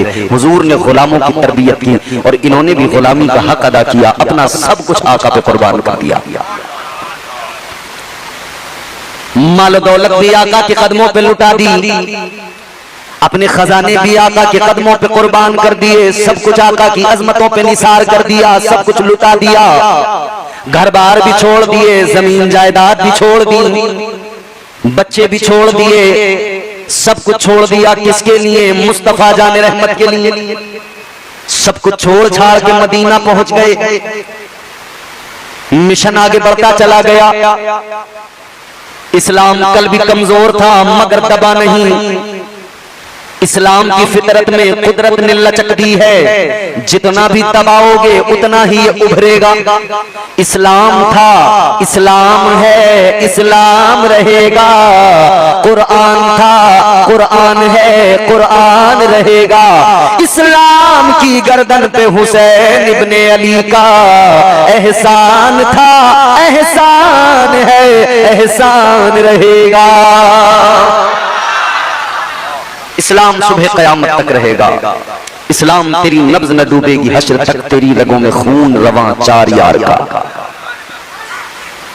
अपना सब कुछ कुर्बान किया इस्लाम के लिए। अगर जरूरत पड़ी तो माल दिया, जरूरत पड़ी तो खून दिया। मोहब्बत इस दर्जा की कि मोहब्बत की मिसाल कायनात में नहीं मिलती। ऐसी मोहब्बत हजरत अबू बकर सिद्दीक रज़ी अल्लाह ताला अन्हु ऐसी मोहब्बत हुजूर से की कि आप जब गार के अंदर अपने जानों पर हुजूर को लिटाए हुए हैं, सरे मुबारक आका का हजरत अबू बकर सिद्दीक के जानों पर है, अपना कपड़ा कुर्ता निकाल के फाड़ के गार के सुराख बंद किए, मगर एक सुराख बाकी रहा था तो उस पर अपना पैर लगा दिया। एक सांप था बरसों से मुंतजिर कि हुजूर आएंगे जियारत करूंगा, मगर अबू बकर सिद्दीक रज़ी अल्लाह ताला अन्हु का पैर लगा हुआ है।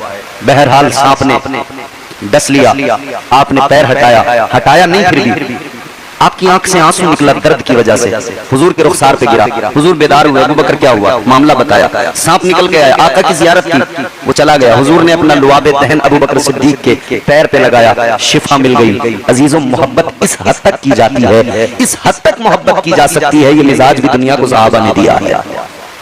हजरत अबू बकर सिद्दीक की मोहब्बत, हजरत उमर फारूक आजम की बेलोस मोहब्बत, हजरत उस्मान ज़ुन्नुरैन की बेलोस मोहब्बत, मौला अली की मोहब्बत, दीगर असहाब की मोहब्बत। मगर इस सब के बावजूद जब इस्लाम अपने उरूज को पहुंचा, इस्लाम अपने कमाल को पहुंचा, इस्लाम मंजिल तय करता हुआ जब आगे बढ़ा और इस्लाम पूरी दुनिया में जब फैला, तो फिर मेरे हुजूर ने एक रोज ऐलान किया, अल यौमा अकमलतु लकुम दीनकुम व अतममतु अलैकुम निअमती व रदीतु लकुमुल इस्लाम दीना। ये ऐलान अल्लाह की जानिब से था, महबूब ऐलान कर दो, आज के दिन तुम्हारा दीन मुकम्मल। हुजूर ने ऐलान कर दिया, मगर हजरत सिद्दीक अकबर की आंखों में आंसू आ गए। समझ गए कि अब हुजूर दुनिया से रुखसत होने वाले हैं। हजरत अबू बकर सिद्दीक रज़ी अल्लाह ताला अन्हु समझ गए कि हुजूर अब दुनिया से जाहिरी तौर पर पर्दा फरमाने वाले हैं। और फिर धीरे धीरे जब मेरे आका की उम्र 63 साल हुई और जब वो वक्त करीब आने लगा कि मेरे मुस्तफा जाने रहमत जाहिरी तौर पर अब विसाल होने वाला है, तबीयत अलील रहने लगी। मस्जिद नबवी शरीफ में आका मुसल्ले पे खड़े होकर नमाजें पढ़ाते थे, असहाबे मुस्तफा इक्तिदा में नमाजें आका की अदा फरमाते थे। मगर अब कमजोरी और नकाहत और तबीयत अलील होने के सबब आका मस्जिद नबवी में भी नहीं आ रहे। हजरत अबू बकर सिद्दीक को इजाजत मिल गई है मुसल्ले मुस्तफा पे खड़े होने की। आप नमाजें पढ़ा रहे हैं, 17 नमाजें हजरत अबू बकर सिद्दीक ने पढ़ाई। फिर एक दिन मेरे आका हुजरे से निकल कर आए कमजोरी के आलम में। हजरत अबू बकर सिद्दीक मुसल्ले पर थे, मगर आका को देखा मुसल्ला छोड़ दिया। हुजूर ने फरमाया पढ़ाओ नमाज। करनी या रसूल अल्लाह। अर्ज करने लगे, या रसूल अल्लाह मेरी क्या मजाल, मुसल्ला आपका है, आप इस मुसल्ले के मालिक आका, मेरी क्या मजाल कि मैं आगे खड़ा हो जाऊं, आप पीछे नहीं, हरगिज़ नहीं। अर्ज करने लगे, या रसूल अल्लाह अक़सा में जब सारे नबी जमा हुए, सारे रसूल जमा हुए, तो मुसल्ला फिर भी आपको ही अल्लाह ने अता किया। किसी नबी को ये फजीलत अल्लाह ने नहीं दी कि वो मुसल्ला इमामत पर हो। जब अंबिया की इमामत अल्लाह ने आपको सुपुर्द की है, हम सब की इमामत आपके हवाले की है, तो अबू बकर की मजाल नहीं कि आपकी मौजूदगी में आपके मुसल्ले पे खड़ा हो। तो हुजूर आप नमाज पढ़ाएं। हुजूर ने नमाज पढ़ाई। बहरहाल तबीयत अलील है, बुखार है, फिर वो जिंदगी का आखिरी दिन है आका की। मेरे मुस्तफा जान रहमत बुखार तेज है तो उसकी वजह से खुश्की होने लगी।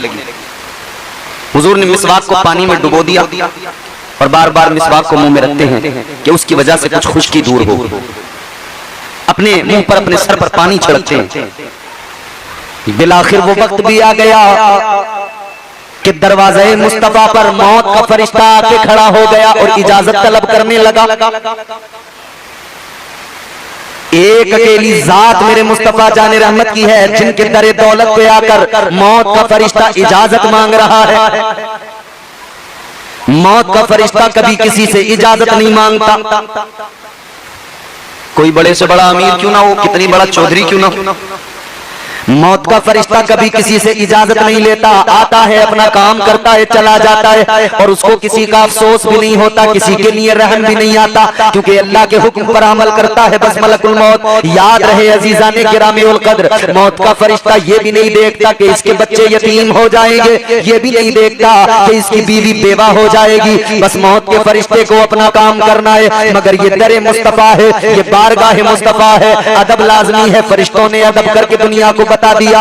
आज के बेअदब लोगों के मुंह पर तमाचा है, वो याद रख ले मौत का फरिश्ता भी बादब खड़े होकर इजाजत मांग रहा है और तुम कैसे बेअदब हो गए। तुम्हें मुस्तफा जाने रहमत का अदब नहीं है। अल्लाह अकबर कबीरा, बुलबुले सिदरा आ गए, तायरे सिदरा आ गए, अपने बालों पर समेटे हुए अदब का मुरक्का बने हुए बुलबुले सिदरा आका की बारगाह में अर्ज गुजार हुए, या रसूल अल्लाह मलकुल मौत आया है। आका इजाजत तलब करता है। मेरे मुस्तफा ने फरमाया बुला लो। अल्लाह अल्लाह गौर फरमाइए, मौत का फरिश्ता आगे आया। मेरे आका ने फरमाया ए मलकुल मौत चलो अपना काम कर लो, तुम भी अल्लाह के हुक्म से आए हो। अल्लाह अकबर कबीरा। अब जरा ये बातें दिल के कानों से सुनना और ये बातें दिल पे असर करेंगी, जरा तवज्जो से सुन लेना अजीजों। मुस्तफा जाने रहमत ताजदार मदीना ने फरमाया ए मलकुल मौत अपना काम करो। मलकुल मौत ने अपना काम शुरू किया, रूह निकालना शुरू किया, रूह कब्ज करना शुरू किया। मेरे मुस्तफा जाने रहमत ने फरमाया ऐ मलकुल मौत तकलीफ हो रही है। अल्लाह अकबर, तकलीफ। ताजदार मदीना ने फरमाया मलकुल मौत तकलीफ हो रही है। मौत का फरिश्ता दस्त बस्तार करता है आका आपको तो कोई तकलीफ ही नहीं दी जा रही।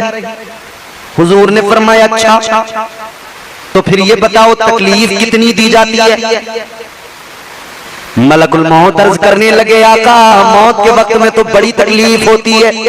जब जिस्म से रूह को निकाला जाता है झटके बड़े लगते हैं, जिस्म से खींचा जाता है रूह को, नाक तक लाया जाता है, नाक से निकाला जाता है। मौत का फरिश्ता अर्ज करने लगा या रसूल अल्लाह बड़ी तकलीफ। मेरे आका ने फरमाया बोलो कितनी। कहने लगा आका इतनी कि जैसे किसी जिंदा बकरी की खाल को यूं खींच लिया जाए, जिंदा बकरी की खाल को यूं खींच के उतार लिया जाए, कितनी तकलीफ होगी उसको। अर्ज करते हैं आका इससे भी ज्यादा तकलीफ मरने वाले को होती है। इतना सुना तो मेरे आका की आंखों में आंसू आ गए, चश्माने नबूवत भीग गई, आंसुओं से तर हो गई। सुनो सुनो उम्मतियों, अपने उम्मती होने पे जरा रश्क किया करो। मदीने के सुल्तान की आंखों में आंसू आ गए, मुस्तफा जाने की आंखें भीग गई। आका ने फरमाया ए मलकुल मौत जरा ये बताओ क्या मेरे उम्मतियों को मौत की तकलीफ पहुंचेगी। जी या रसूल अल्लाह मौत के वक्त तो हर मरने वाले को तकलीफ होती है। अब जुमला सुनो मेरे आका का, इमामुल अंबिया ने फरमाया ए मलकुल मौत सुनो, जितनी भी तकलीफ देनी हो आज मुझे दे दो, मगर सुनो मेरी उम्मत को तकलीफ न देना। जो न भूला हम गुलामों को रजा, हर हाल में याद किया, हर वक्त याद किया। यहां लोग मरते हैं ना, रोते हैं किसके लिए? अपने लिए। हुजूर रो रहे हैं किसके लिए? अपनी उम्मत के लिए। ताजदारे मदीना वाली ये कायनात मुस्तफा जाने रहमत दुनिया से रुखसत हुए, दुनिया से जाहिरी तौर पर विसाल हुआ। कोहराम बर्पा हो गया मदीने के अंदर। बैठा था अगर कोई तो खड़ा ना हो सका, खड़ा था तो बैठ ना सका। सारे मदीने में कोहराम बर्पा हो गया। कैफियत ऐसी अजीब सी हो जाती थी, जिसको खबर मिलती खड़ा था तो खड़ा रह गया, बैठा था कोई तो बैठा रह गया। हजरत उमर फारूक आजम बैठे हुए थे, किसी ने आकर खबर दी, बस बैठे ही रह गए। ऐसे हो गए कि जैसे जिस्म से जान निकल गई, हिला जुला रहे लोग, उठ नहीं पा रहे।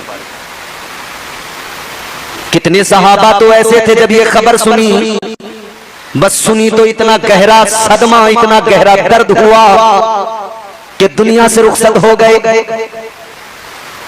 बर्दाश्त न कर सके आका की जुदाई। कैसे बर्दाश्त करते, जिनके शबो रोज हुजूर के चेहरे की जियारत करते करते गुजरते थे, कैसे बर्दाश्त करते।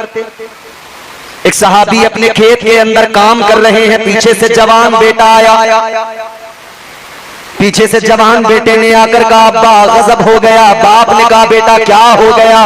पीछे से बेटा रो के कहता है अब्बा गजब हो गया, हुजूर दुनिया से रुखसत हो गए। इतना कहा तो सहाबी ने पलटकर भी नहीं देखा, पीछे जवान बेटा खड़ा है, मुड़कर भी नहीं देखा। इतना सुना तो बस हाथ अल्लाह की बारगाह में उठाए और अर्ज गुजार हुए, मौला ऐ परवरदिगार, इन आंखों ने आका के जमाल को देखा है, इन आंखों ने आका के चेहरे वद्दुहा को देखा है, ऐ मौला इन आंखों ने हुजूर को देखा है। और परवरदिगारा अब हुजूर तो दुनिया से जाहिरी तौर पर रुखसत हो गए, आका को देखने के बाद में अब ये आंखें कुछ और देखना नहीं चाहती है। ऐ मौला अब इन आंखों की जरूरत ही खत्म हो गई, इन आंखों का काम ही बाकी, क्योंकि इन आंखों से जब ताजदारे मदीना नजर नहीं आएंगे, ऐ मौला इन आंखों का काम ही क्या है। अर्ज करने लगे मौला अब इन आंखों की जरूरत नहीं है, मौला इन आंखों का नूर छीन ले। अर्ज करने लगे मौला इन आंखों का नूर वापस ले ले, या अल्लाह इन आंखों की जरूरत नहीं। अल्लाह अकबर, इस दर्द से दुआ की है, इस दर्द से रब की बारगाह में फरियाद की है, ये फरियाद कबूल हो गई, आंखों का नूर चला गया। नाबीना हो गए, मगर इस नाबीना होने पर मगमूम नहीं थे, बल्कि यूं कहते थे इन आंखों ने जमाले मुस्तफा को देखा है, अब इन आंखों को और कुछ नहीं देखना है, अब इन आंखों को जमाने की रानाइयां नहीं चाहिए, कुछ नहीं देखना है, इन आंखों में बस मुस्तफा जान रहमत का चेहरा बसा है। अल्लाह अल्लाह, ये सहाबा की कैफियत। मगर सुनो सुनो, एक दूसरी कैफियत भी मदीने में है। इधर तमाम सहाबा जमा हुए, हजरत अबू बकर सिद्दीक ने सबको संभाला है, हालात को संभाला है। हजरत अबू बकर सिद्दीक ने बड़ी मेहनत की है लोगों को हालात को संभालने में। अल्लाह अकबर, गौर फरमाइए। अब मुस्तफा जान रहमत की अब जो है तैयारी के, अब चलो गुस्ल दिया जाए, तो कौन गुस्ल दे, कौन आका को गुस्ल दे। तो कहने लगे भाई ताजदारे मदीना वाली ये कायनात को गुस्ल देना है, महबूबे खुदा को गुस्ल देना है, मामूली बात नहीं।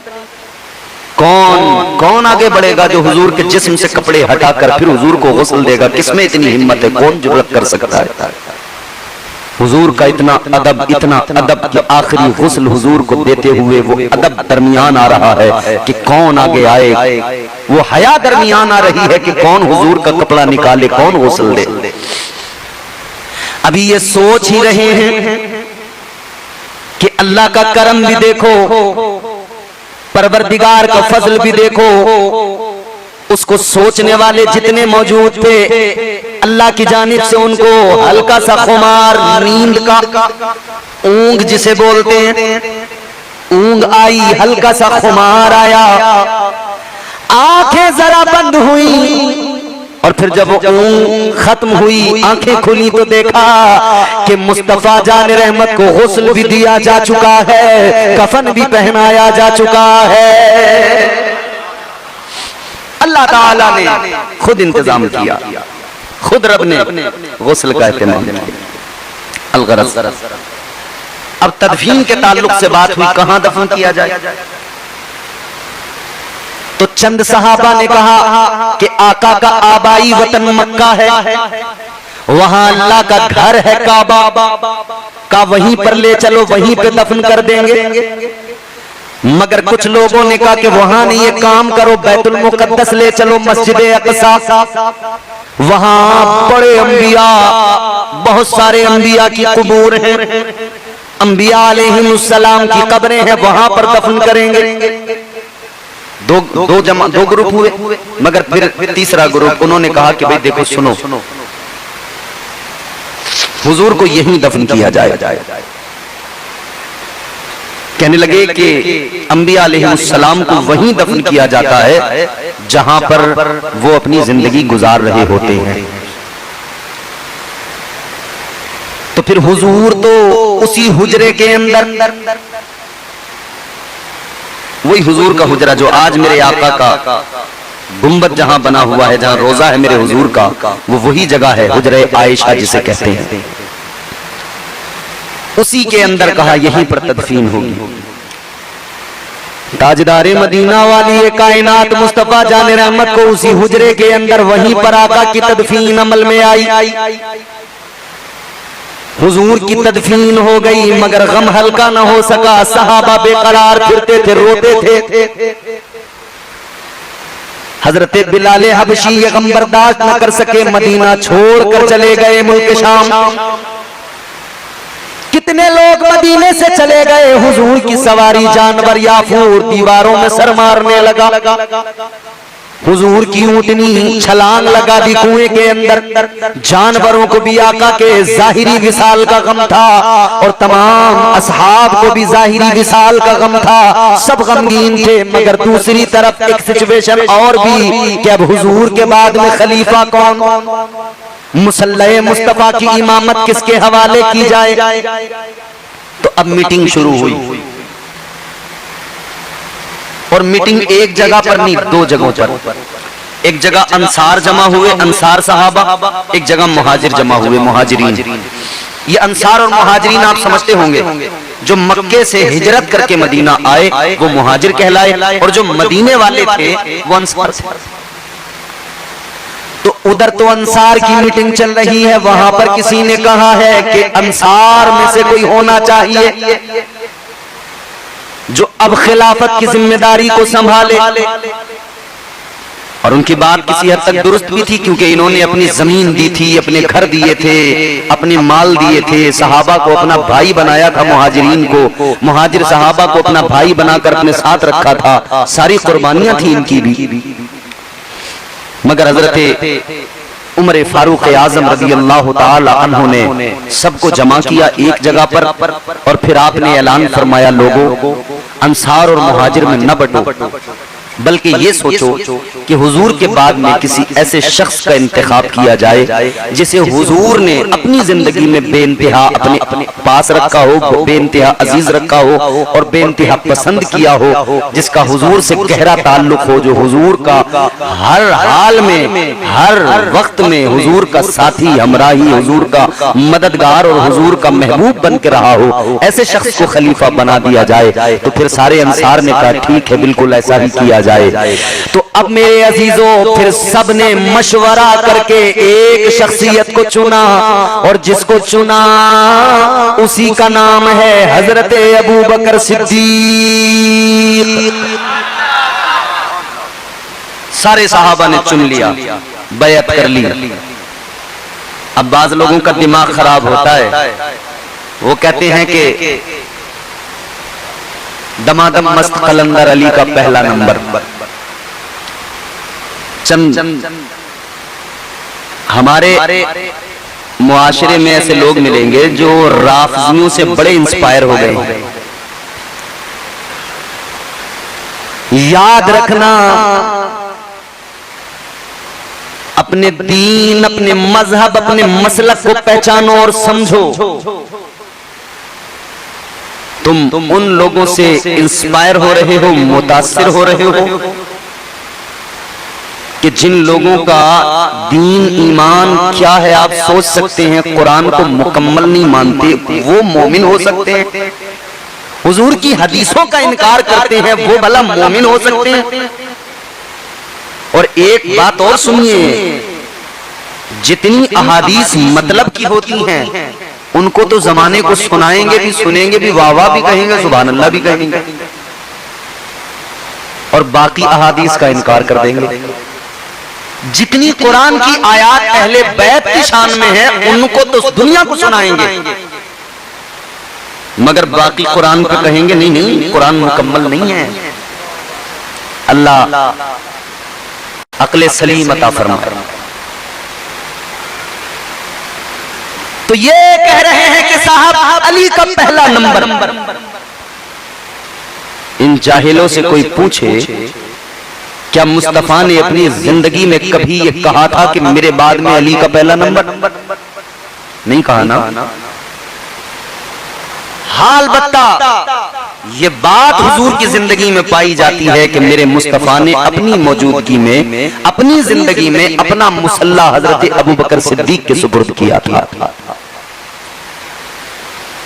हजरत अबू बकर सिद्दीक रज़ी अल्लाह ताला अन्हु कौन? अबू बकर वो पहला वफादार, पहला सहाबी, नबी ने जिसे हर कदम पर दुआ दी। वो अफजल बशर बादस अंबिया है, वो जाने सदाकत, वो जाने वफा है। फरिश्ते उसी की अदाओं पे आशिक, उसी की नमाजों दुआओं पे आशिक। वो नबियों से कमतर, इमामों से आला, मोहम्मद से हरदम वफा करने वाला, बशर की शराफत का मैयार ठहरा, सदाकत का ऊंचा वो मीनार ठहरा। वो चलता हुआ एक बाबे हरम था कि जिस पर हमेशा नबी का करम था। झुकाते थे नजरें उमर जिसके आगे, खड़े हो के शामो सहर जिसके आगे। वही सानिय स्नैन का है मुखातिब, उसी के लिए है बड़े सब मरातिब। वो कितना बड़ा है खुदा जानता है, वो कैसे बना है खुदा जानता है। नाराए नाराए हर सारी नबी जन्नती, नाराए जिसने शहीद आज़म। तो आइंदा कभी कोई कहे ना अली का पहला नंबर, तो उसको समझाना कि मौला अली की अजमतें, उनकी फजीलतें बहुत हैं। हुजूर ने उनको बरजस्ता हाथ पकड़ के और यूं हाथ उठा के ऐलान किया था, मन कुन तो मौला हो फहाजा अलीयुन मौला। आका ने फरमाया था जिस जिसका मैं मौला उसका अली मौला। मगर मुस्तफा जान रहमत ने अली को इज्जतें तो अता फरमाई, मगर हुजूर ने कभी ये नहीं फरमाया कि अली का पहला नंबर है और मेरे बाद में अली को सब पर फजीलत हासिल है। ये कभी मेरे आका ने नहीं फरमाया। हजरत अबू बकर सिद्दीक का दौरे खिलाफत 2 साल कुछ महीने, तकरीबन 2.5 साल का ये दौरे खिलाफत है। हालात क्या थे? हालात देखें, एक तरफ मुसैलमा कज़्ज़ाब का फितना है जो झूठा नबूवत का दावेदार था। एक तरफ मुनकिरीने ज़कात का फितना है कि जिन्होंने ज़कात देने से इनकार कर दिया था, मुंह मोड़ लिया था, और उनमें कई कितने मुर्तद हो गए थे। और इधर तो ये तमाम फितने थे। एक चीज यहां काबिल गौर है, हजरत अबू बकर सिद्दीक रज़ी अल्लाह ताला अन्हु का इश्क भी समझने की कोशिश करें, हुजूर से मोहब्बत भी समझने की कोशिश करें। मेरे हुजूर ने अपनी हयात ज़ाहिरी में एक 10,000 सहाबा का लश्कर तैयार किया और उसको किसी महाज पर आका भेज रहे थे। गालिबन हजरत जैद, हजरत उसामा बिन जैद गालिबन उस लश्कर के सिपह सालार थे। उनको हुजूर ने कहा तुम जाओ। अब ये लश्कर गया था, रास्ते में ही खबर मिल गई कि हुजूर दुनिया से रुखसत हो गए, तो ये वापस आ गए। हजरत अबू बकर सिद्दीक खिलाफत के ओहदे को संभालने के बाद में इधर ये फितने थे, मगर उधर हुजूर ने जिस लश्कर को रवाना किया था वो बात भी हजरत अबू बकर सिद्दीक के पेश नजर थी। तो हजरत अबू बकर सिद्दीक ने 10,000 सहाबा का लश्कर वही और वही सिपह सालार, फरमाया चलो आपको वहीं जाना है जहां हुजूर ने भेजा था। हजरत उमर फारूक आजम रज़ी अल्लाह ताला अन्हु अर्ज करने लगे, ऐ अबू बकर सिद्दीक सुनो, ये जो अभी फितने सर उठा रहे हैं, इधर भी मुजाहिदीन की फौज की जरूरत है, सहाबा की जरूरत है, तो लिहाजा अभी मत भेजो। अभी इधर ये फितने जो हैं इनको जरा दबा लो, फिर उसके बाद में भेज देना। लेकिन हजरत अबू बकर सिद्दीक कहने लगे, ऐ उमर सुनो, जिस लश्कर को मेरे आका ने रवाना किया था उस लश्कर को मैं रोक नहीं सकता, क्योंकि ये फैसला मेरे मुस्तफा का था और जो मेरे आका का फैसला है वो फैसला बदला नहीं जा सकता है, हुजूर के फैसले में तब्दीली नहीं की जा सकती है। हजरत अबू बकर सिद्दीक ने इस लश्कर को रवाना किया और इस तरह के सिपह सालार, लश्कर के सिपह सालार कमांडर के ऊंट की नकेल को पकड़कर खुद साथ साथ पैदल चलने लगे। मदीने से बाहर तक रुखसत करने आए। अल्लाह अल्लाह, सिपह सालार ने लश्कर के कहा था, हजरत आप मुझे ऊपर बैठा कर पैदल न चले, मैं नीचे उतर जाता हूँ। तो मेरे अबू बकर सिद्दीक फरमाने लगे कि सुनो सुनो, तुम बैठे रहो, नीचे उतरने की जरूरत नहीं। मैं भी चाहता था इस लश्कर के साथ जाऊं, क्योंकि ये लश्कर मेरे आका ने तैयार किया था। तो सुनो सुनो, इधर इधर मुझ पर खिलाफत की जिम्मेदारियां हैं, मैं जा तो नहीं सकता, मगर मैं इतनी दूर इसलिए नकेल ऊंट की पकड़ कर चल रहा हूं कि जब कयामत के दिन इन लश्कर वालों का नाम लिया जाए, इनका शुमार किया जाए, तो इनमें ऊंट की रस्सी पकड़ने वाले के तौर पे मेरा नाम भी पुकारा जाए। हजरत अबू बकर सिद्दीक हैं, मुसैलमा कज़्ज़ाब के फितने का सर कुचला। हजरत अबू बकर सिद्दीक ने हालात को संभाला और 2.5 साल के अंदर मदीने के अंदर बहारें आ गई। पूरे आलम इस्लाम ने हजरत अबू बकर सिद्दीक की खिलाफत के नजारे देखे, खुशहालियां, माहौल साजगार हो गया। मगर बिलाखिर हर इंसान को दुनिया से जाना है, ये निजाम कुदरत है। कुल्लु नफ्सिन ज़ाइक़तुल मौत, हर नफ्स को मौत का जायका चखना है। हजरत अबू बकर सिद्दीक रज़ी अल्लाह ताला अन्हु तकरीबन 2.5 साल खिलाफत करने के बाद में वो वक्त आया कि आपको अब अंदाजा हो गया कि अब मेरा दुनिया से जाने का वक्त आ रहा है। आपने अपने घर वालों को बुलाया, जमा किया और कुछ वसीयतें फरमाई। हजरत अबू बकर सिद्दीक ने फरमाया, सुनो, जब मेरा इंतकाल हो जाए मुझे गुस्ल देना, कफन पहनाना, जनाजा तैयार करना, लेकिन एक बात याद रहे, मेरा जनाजा तैयार करके नमाज जनाजा भी पढ़ लेना, मगर मुझे दफन न करना। का हुजूर किस लिए?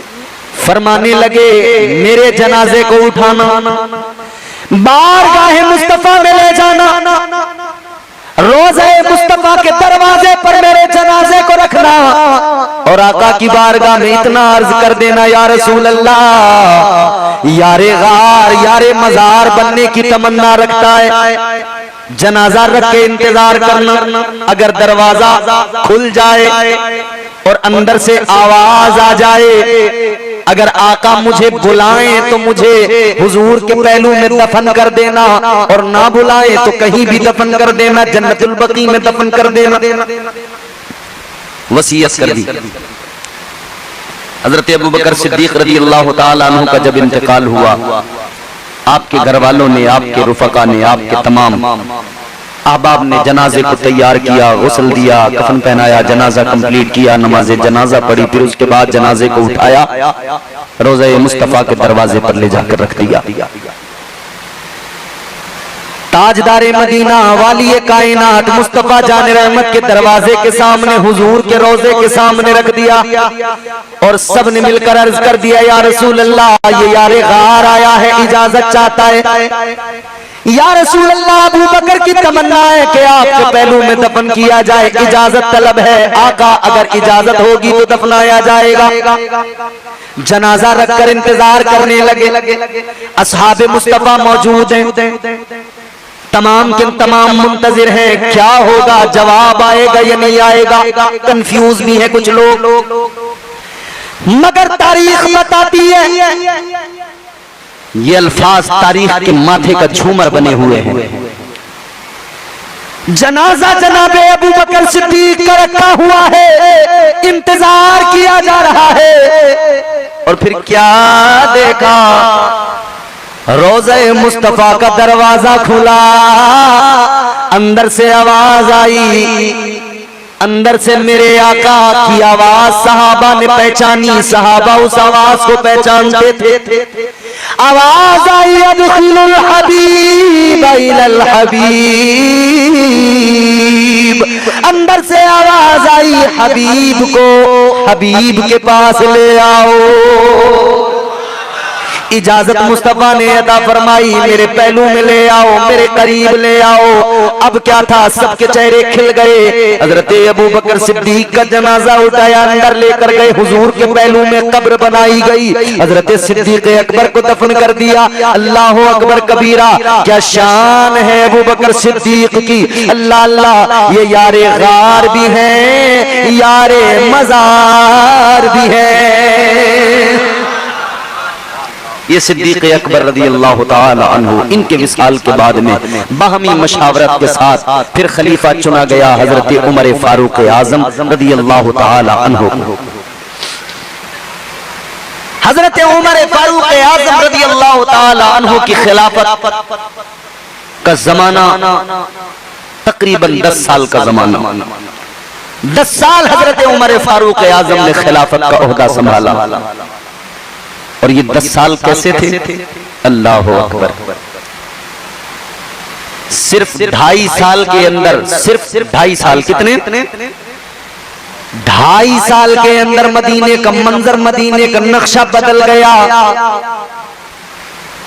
एक सहाबी मुस्तफा ने एक दूसरे मुल्क से कुछ माल भेजा मदीने में हजरत उमर की बारगाह में कि ये गरीबों में तकसीम कर दिया जाए, ज़कात का माल है। मिस्र के गवर्नर ने भेजा था, मगर जब वो माल आया हजरत उमर फारूक आजम की बारगाह में, हजरत उमर फारूक आजम ने उस सारे माल को वापस कर दिया, लौटा दिया और फरमाया कि इस माल को वहीं गरीबों में तकसीम करो, क्योंकि अब मदीने में कोई भी गरीब नहीं है। अब मदीने में सब ज़कात देने वाले हैं, लेने वाला कोई नहीं है। ये नक्शा बदल गया। जब इधर से वापस गया ना, हजरत उमर ने फरमाया भाई यहाँ तो कोई लेने वाला ही नहीं है, तुम वहीं गरीबों में बांट दो। तो उन्होंने फिर उधर से वो माल रवाना किया और ये उधर से जवाब भेजा कि यहाँ से ये जो माल भेजा गया है इसीलिए भेजा गया है कि यहाँ भी इस माल के लेने वाले गरीब हैं ही नहीं। अब कोई गरीब नहीं रहा, माल फिर वापस आ गया। सोचो कैसा दौर था, इकोनॉमी का सिस्टम क्या था। आज 5 किलो की थैली मिलती है राशन की, लाइन लगती है, लाइन बोलो 80 करोड़ लोग, दावा है ना 80 करोड़ लोगों को राशन दिया जा रहा है। इससे ये पता लगता है कि 80 करोड़ लोग मुल्क के अंदर गरीब हैं, बेरोजगार हैं। इसका मतलब जानते हो?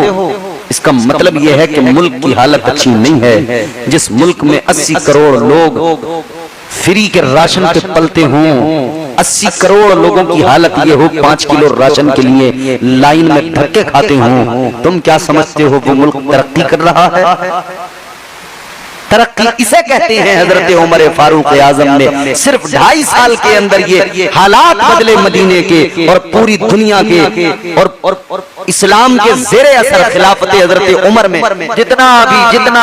जितना भी ये सब एरिया आता था 22 लाख मुरब्बा मील, हालात ये बदले जनाब कि वहां कोई गरीब ही नहीं बचा था, कोई ज़कात लेने वाला ही नहीं बचा था। फिर वो माल हजरत उमर फारूक आजम ने कहीं दूर के किसी मुल्क में भेजा और वहां पे वो गरीबों में तकसीम किया गया। यहां अब जमाने को सबक हासिल करना चाहिए हजरत उमर की जिंदगी से। यहां हुक्मरानों को सीखना चाहिए। बल्कि गांधी जी ने इस मुल्क के राष्ट्रपिता करमचंद गांधी, करमचंद मोहनदास गांधी, गांधी जी ने यह कहा था कि हिंदुस्तान में डेमोक्रेसी को अगर बेहतर बनाना है तो यहां पर अबू बकर और उमर की जिंदगियों को देखकर उनसे सबक हासिल कर लिया जाए। नबी के ऐसे 2 वजीर हैं कि उनकी जिंदगी को देख लिया, उनसे सबक हासिल कर लिया तो फिर मुल्क के अंदर खुशहाली और तरक्की आ जाएगी। हजरत उमर फारूक आजम अदल व इंसाफ के पैकर वो उमर कि शैतान रास्ता बदल दिया करता था उमर के चेहरे को देखकर घबराता था। मेरे इमाम ने फरमाया, ताजदार अहले सुन्नत ने फरमाया, वो उमर जिसके आदाब पे शैदा सकर, वो उमर जिसके आदाब पे शैदा सकर, उस खुदा दोस्त हजरत पे लाखों सलाम। वो उमर फारूक आजम जिसके लिए मेरे आका ने ऐलान फरमाया, ताजदारे मदीना ने फरमाया, अगर मेरे बाद में कोई नबी होता, अगर मेरे बाद नबूवत का दरवाजा बंद न हुआ होता, अगर मेरे बाद कोई नबी होता, आका फरमाते हैं फिर अल्लाह उमर को नबूवत अता फरमाता, यानी उमर नबी होता। मगर सुनो ये अजमत है जनाब उमर फारूक आजम की, अल्लाह अकबर, गौर फरमाइए। हजरत उमर फारूक आजम वो अजीमुल मर्तबत शख्सियत, अल्लाह अल्लाह, उनके दौरे खिलाफत के अंदर इस्लाम फैलने लगा। दुनिया में इस्लाम कैसे फैला? ईरान को फतह किया गया, ईरान को कैसर और किसरा, ये दो नाम बड़े थे उस दौर के अंदर, फतह किया गया कैसर और किसरा को। और ये उस वक्त की सुपर पावर ताकतें थी कैसर और किसरा, जैसे आज की सुपर पावर ताकत अमेरिका को माना जाता है, ऐसे ही उस वक्त की सुपर पावर ताकत कैसर और किसरा। ईरान आज का बहुत बड़ी सुपर पावर रह चुका है। याद रहे हजरत उमर फारूक आजम के दौरे खिलाफत में फतह किया गया। देखो ना जज्बा मुसलमानों का, सुपर पावर से टकरा गए और उसकी ताकत का खुमार तोड़ दिया, नशा तोड़ दिया। जज्बात, अगर इस कौम के जज्बात बेदार हो जाए ना, तो फिर उकाबी रूह आती है और फिर तारीख रकम की जाती है। हजरत उमर फारूक आजम रदी अल्लाह ताला अन्हु का दौरे खिलाफत जरा याद करो। अल्लाह अल्लाह, आपने बड़े वाकयात सुने होंगे। इमाम साहब क़िबला ने जुमे में भी बयान फरमाया था, वो उमर है जो दिन में खिलाफत के उमूर देखते हैं तो रात में गरीबों की खबरगिरी किया करते हैं। रात में टहल टहल के आप गश्त करते हैं, देखते हैं कौन किस हाल में है। आप आ रहे हैं कहीं से, सफर करके वापस आ रहे हैं, लाला मुल्क शाम के इलाके से आ रहे हैं, उधर आपने रास्ते में देखा एक घर है, उस घर के अंदर के हालात ये हैं कि उस घर में फाका है, बच्चों की आवाज आ रही है, माँ कह रही है बच्चों सो जाओ सो जाओ, मैं खाना बना रही हूँ, जब पक जाएगा उठाऊंगी खिलाऊंगी। बच्चे कह रहे हैं अम्मा ऐसी कल सुला दिया था, कुछ खिलाया नहीं था, आज फिर सुला रही। हजरत उमर ने आवाज सुनी, समझ गए मामला कुछ और है। हजरत उमर फारूक आजम रज़ी अल्लाह ताला अन्हु अंदर गए। आपने फरमाया क्या मामला है? कहने लगी फाका है। का इस हांडी में क्या है? कहा पानी है और पत्थर है। किस लिए? कहा बच्चों को बहलाने के लिए कि सो जाएं। आपको बड़ा दुख हुआ, गए सामान लेकर आए, अनाज लेकर आए, राशन लेकर आए, लाकर दे दिया, पकाया, उसके बच्चों को खिलाया। खिलाने के बाद में हजरत उमर ने फरमाया जरा एक बात बताओ, तुम मुझे जानती हो? का जानती तो नहीं। का अच्छा चलो मुझे नहीं जानती, मगर एक बात बताओ, खलीफा को जानती हो? उमर को जानती हो? कहाँ जानती हूँ, क्या ख्याल है उनके बारे में? कहने लगी उमर तो बड़े अच्छे आदमी है, मैंने सुना है, मगर मैं अल्लाह के यहाँ उमर की शिकायत करूंगी। मेरे बच्चे भूख से बिलक रहे थे, मेरे घर में फाके हो रहे थे, उमर को खबर नहीं थी। इतना सुना तो आंखों में आंसू आ गए। जनाब हजरत उमर फारूक आजम की फरमाने लगे, ऐ खातून एक बात तो बताओ, उमर खलीफा है, तुम यहाँ उमर वहां, कैसे खबर मिले उमर को कि तुम किस हाल में हो? उस औरत ने जवाब दिया था अगर उमर खबर नहीं रख सकता रियाया की तो उमर को खलीफा रहने का भी हक नहीं है। इतना सुना तो आंखों में आंसू आ गए। आप रोकर कहने लगे मैं ही उमर हूँ, मुझे माफ कर देना, तेरे पास तक पहुंचने में देर हो गई, मुझे माफ कर देना, अल्लाह की बारगाह में मेरी शिकायत न करना। इतना सुना औरत ने देखा हजरत उमर को, वो भी रोने लगी, रो के कहने लगी ऐ उमर आप हैं उमर। तो अब बात क्लियर हो गई।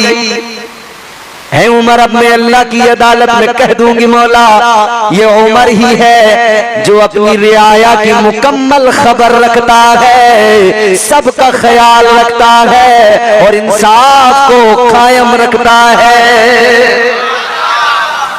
वो हजरत उमर फारूक आजम रज़ी अल्लाह तआला अन्हु, अल्लाहु अकबर। अच्छा, ये मामला हजरत अबू बकर सिद्दीक का भी था, हजरत उमर का भी। हजरत सिद्दीक, हजरत उमर फारूक आजम एक रात में ना एक घर एक खातून है, ज़ईफ़ा है, कमजोर है, बिल्कुल लागर है, बिस्तर पे है, उठ नहीं सकती। सुबह का वक्त है, हजरत उमर फारूक आजम उसके घर के आगे से गुजरे, देखा घर में सफाई है, बर्तन धुले हुए हैं, सारा काम घर का हुआ, सारा काम कंप्लीट हो गया है घर का। हजरत उमर सोचते हैं कि ये तो उठ नहीं सकती बिस्तर से, इसका काम आखिर करता कौन है? ये बिस्तर से उठ नहीं सकती, बीमार है, कमजोर है, लागर है, इसका काम करता कौन है? एक दिन देखा, दूसरे दिन देखा, तीसरे दिन देखा, हैरान है आखिर माजरा क्या है। एक दिन आधी रात के बाद में जनाबे हजरत उमर आ गए, इस तजस्सुस में फजर से पहले ही आ गए कि आखिर देखूं तो जरा कौन है जो इसके घर का काम करता है।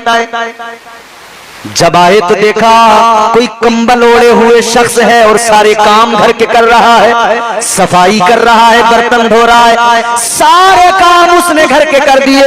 हजरत उमर आगे बढ़े, आपने आगे बढ़कर देखा कि देखूं तो जरा कौन है। जब कंबल हटाया तो क्या देखा, हजरत अबू बकर सिद्दीक है। ये थे खुलफाए राशिद जिन्हें कहा जाता है, ये इनकी जिंदगियां थी। इन्होंने गरीबों की मदद की है, गरीबों का ख्याल रखा है, इंसाफ कायम किया है, अदल कायम किया है, इंसाफ के तकाजों को पूरी तरह से मजबूती से कायम किया है। और इंसाफ के मामले में हजरत उमर ने न अमीर देखा है न गरीब देखा है। इंसाफ तो इंसाफ है। आजकल अमीर के लिए अलग है सिस्टम, गरीब के लिए अलग है, क्योंकि सारा खेल जो है वो पैसों का है। जिसके पास माल है वो इस दौर में साहिबे कमाल है, और जो कंगाल है उसका बुरा हाल है। माल वाले बच जाते हैं, गरीब फंस जाते हैं, कभी फंस जाते हैं, कभी फंसा दिए जाते हैं। क्यों हमें मौत के पैगाम दिए जाते हैं, ये सजा कम तो नहीं है कि जिए जाते हैं। आबगीनों की तरह दिल है गरीबों के शमीम, टूट जाते हैं, कभी तोड़ दिए जाते हैं। गरीबों का मामला तो ऐसा ही है भैया, कुचले जा रहे हैं गरीब, दबाए जा रहे हैं गरीब। जिनके आंगन में अमीरी का शजर लगता है, उनका हर ऐब जमाने को हुनर लगता है। मगर दौलत वालों को इतना जान लेना चाहिए, मिले उरूज तो इंसानियत की हद में रहो, मिले उरूज तो इंसानियत की हद में रहो। यही तो वक्त है कुदरत के आजमाने का। अल्लाह कभी दे के आजमाता है, कभी ले के आजमाता है। आजकल इंसाफ का गला दबाया जा रहा है। गरीब के लिए अलग मामलात हैं, उसके लिए अलग सिस्टम, अमीर के लिए प्रोटोकॉल अलग है। गांव में कोई गरीब हो, भले नेक हो, 5 वक्त का नमाजी हो, उसको कोई गांव में पूछ नहीं रहा, उससे ढंग से बात नहीं कर रहे लोग। और अगर मालदार है, भले ही उसके पास हराम की दौलत है, जुआ, शराब, सट्टे, ये सब करता हो, मगर फिर भी लोग उसे इज्जत दे रहे हैं। पैसे वाला है, उसे कुर्सी दे रहे हैं। इज्जत पैसों की बुनियाद पर नहीं दी जाती, बल्कि अल्लाह ने ऐलान फरमा दिया, इन्ना अकरमकुम इंदल्लाहि अतकाकुम। तुम्हारा रब इज्जत उसे देता है जो परहेजगार होता है, जो तकवा शियार होता है। अल्लाह के यहाँ इज्जत का यही सिस्टम है, तकवा शियार परहेजगार को इज्जत दी जाती है। तो जान लो, आप कुर्सियां देखकर, माल दौलत देखकर आप मुतासिर न हुआ करें, बल्कि ये देखा करें इसका किरदार कैसा है, ये देखा करें इसकी गुफ्तार कैसी है, ये देखा करें इसके मुआमलात कैसे है ये देखा करें कि ये अमीर है, मगर ये भी ख्याल किया करें अमीर कैसा है, कहीं जुआ तो नहीं खेलता है, कहीं हराम की दौलत तो नहीं कमाता है, कहीं गरीबों का हक तो नहीं मारता है, कहीं डाके तो नहीं डालता है, कहीं चोरियां तो नहीं करता है, कहीं बदमालियां बनफेलियां तो नहीं करता है। ये ख्याल रखा करें और फिर वो पैमाना जो मुस्तफा ने अता किया है, वो मेयार जो मुस्तफा ने अता किया है, परख लिया करें और फिर ये फैसला किया करें अगर मुस्तफा जाने रहमत की शरीयत का पाबंद है तो हमारे लिए वो लायक इज्जत लायक एहतराम है,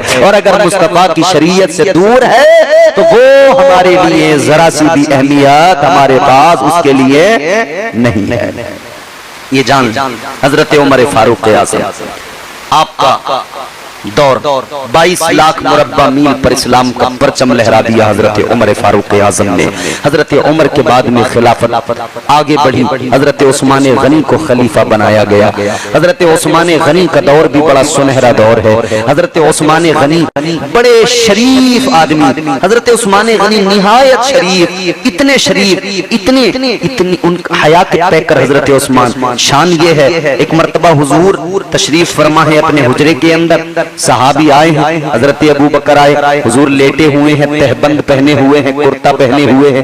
हजरत अबू बकर आए, हुजूर लेटे रहे, हजरत उमर आए, हुजूर लेटे रहे। मगर फिर जब हजरत उस्मान गनी आए ना तो मेरे हुजूर ने अपने पैर समेटे। तहबंद दुरुस्त तो था बिल्कुल, मगर हुजूर ने और उसको दुरुस्त किया, पैर समेटे। खैर जब ये सारे सहाबा चले गए तो हजरत आयशा अर्ज करने लगी, या रसूल अल्लाह ये क्या मामला था? हजरत आयशा अर्ज करने लगी, आका मेरे बाबा अबू बकर आए, आप वैसे ही रहे और आप बिल्कुल दुरुस्त हालत में थे, बिल्कुल ठीक, कपड़े भी ठीक, कुछ नहीं, सब कुछ दुरुस्त। या रसूल अल्लाह उमर आए, आप बिल्कुल दुरुस्त हालत में थे, वैसे ही रहे, मगर जब उस्मान आए तो आका आपने पैरों को समेटा, तहबंद को जरा खींचा, दुरुस्त किया खुद को, जबकि आप पहले से ही बिल्कुल दुरुस्त हालत में थे। ताजदार मदीना से अर्ज करने लगी, या रसूल अल्लाह क्या मामला? तो मेरे आका ने फरमाया, ऐ आयशा ये बताओ क्या मैं उससे हया न करूं जिससे फरिश्ते भी हया करते हैं? वो हजरत उस्मान गनी है। हजरत उस्मान गनी आपका खिलाफत का दौर भी बड़ा सुनहरा, हजरत उस्मान गनी की दौरे खिलाफत और आपकी जिंदगी के इख्तितामी पल जो थे वो ऐसे। हजरत उस्मान गनी ने अपना माल, अपनी दौलत इस्लाम के लिए बड़ी कुर्बान की है। इस्लाम की इब्तिदा अपना सारा माल, एक दो मरतबा नहीं कई मरतबा हजरत उस्मान गनी, एक कुआं था मदीने में जब आए थे ना सहाबा हिजरत करके, एक यहूदी का एक कुआं था, वो पानी बेचता था लोगों को। अच्छा एक बात देखें, पानी बेचा जाता था उस दौर में भी। फिर मेरे हुजूर ने पानी को फ्री किया और अब फिर पानी बेचा जाने लगा। बेचा जा रहा है कि नहीं? कितने ब्रांड है, बिस्लेरी, ये वो दुनिया भर के, किनले, बिस्लेरी। अच्छा ये तो कह रहे हैं चलो हम प्यूरिफाइड करके दे रहे हैं इसलिए बेच रहे हैं। आपके घरों में जो कॉर्पोरेशन वाला पानी आता है, जो गवर्नमेंट की तरफ से इंतजाम पानी का किया जाता है, उसका भी टैक्स जाता है कि नहीं जाता है? पैसा उसका भी जाता है। हुकूमत पानी फ्री नहीं देती, बिल जाता है उसका। शहरों में जाकर देखो, अब तो देहात में भी हर जगह पैसा जाता है साहब। यहूदी बेचता था पानी कुएं का। हजरत उमर फारूक आज़म ने देखा यार मुसलमानों को पानी की जरूरत है और पैसा तो है नहीं, क्या किया जाए? तो आपने सोचा कुआं खरीद ले, मगर वो बेचता नहीं था कुएं को, क्योंकि रोज पैसा आ रहा है उससे, उसका कारोबार है। तो हजरत उमर फारूक आज़म ने उससे फिर एक डील की, और वो डील ये फरमाया कि भाई एक काम कर, तू मुझे पार्टनर बना ले, 50% का पार्टनर बना ले मुझे। एक दिन तू पानी बेचना, एक दिन मैं पानी बेचूंगा। तारीख में आता है 10,000 दिरहम या 30,000 दिरहम देकर आप उसमें पार्टनर बने। बड़ी मोटी रकम मिली, 30,000 दिरहम। उसने कहा यार पार्टनर ही तो बन रहे हैं, बेच थोड़ी रहे हम। ठीक है, इतनी मोटी रकम एक साथ मिल रही है, ले लिए उसने, पार्टनर बन गए हजरत उस्मान कुएं के अंदर। तय क्या हुआ था, एक दिन पानी तू बेचेगा, दूसरे दिन पानी मैं बेचूंगा। यहूदी अपने नंबर पर अपने दिन में पानी बेच रहा था, उसने पानी बेचा। मगर जब अगला दिन आया, हजरत उस्मान गनी का नंबर आया। हजरत उस्मान गनी ने उस दिन कुएं का पानी फ्री कर दिया। फरमाया, मुसलमानों और भी बाकी मदीने के लोगों, आ जाओ, जितना चाहिए ले जाओ, जितना पानी भरना है भर लो। मदीने वाले आए, पानी भर कर ले गए, पानी ले जा रहे हैं और साथ कहते जा रहे हैं, उस्मान तेरी क्या बात है। अब पानी सब भर के ले गए। दूसरे दिन जब यहूदी का नंबर आया तो कोई पानी खरीदने वाला ही नहीं आ रहा है, क्योंकि सबने पहले से भर के रख लिया है।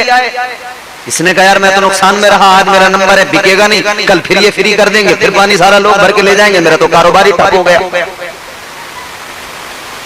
तो फिर बिलाखिर यही हुआ, उसने कहा मैं बेच रहा हूं पूरा, आप ही ले लो। फिर उसने बेचा कुआं। उस कुएं को हजरत उस्मान गनी ने कीमत देकर खरीदा और उसके बाद में हुजूर की बारगाह में आए। अब जज्बा देखो हजरत उस्मान का। ताजदार मदीना की बारगाह में आकर अर्ज करने लगे, या रसूल अल्लाह, ये कुआं मैंने खरीद लिया। या रसूल अल्लाह, ये कुआं मैं आपकी खिदमत में हदिया कर रहा हूं, आका आप उम्मत को हदिया फरमा दीजिए। वो उस्मान गनी है, अल्लाह अल्लाह, जिन्होंने कुआं पूरा खरीद कर उम्मत के लिए वक्फ किया। आज भी आप मदीना मुनव्वरा जाइए, हजरत उस्मान गनी ने जो कुछ वक्फ किया इस्लाम के लिए, बाग वक्फ किए, आज भी मौजूद है। एक तो बहुत बड़ा होटल बना दिया गया उस जगह पर जो हजरत उस्मान गनी ने वक्फ की थी, और वहां से बहुत अच्छी इनकम होती है। वो सब मस्जिद नबवी के अंदर ही वो पैसा खर्च होता है। हजरत उस्मान गनी पेश कर देते हैं हम नजराना अपनी जान का, नजराना अपनी जान का पेश कर देते हैं हम, नजराना अपनी जान का, नजराना अपनी जान का पेश कर देते हैं, पेश कर देते हैं हम, नजराना अपनी जान का। मरहला मरहला आता है जब इस्लाम तेरी शान का, इस्लाम तेरी शान का। और वो शेर जिसके लिए मैंने ये शेर सुनाया, राहे हक में जितना गल्ला पास था सब दे दिया, पास था सब दे दिया। चचा, हमारे चचा देखो रोज आपको नात भी सुनाते हैं और सलाम भी पढ़ते हैं, अच्छी आवाज। राहे हक में जितना गल्ला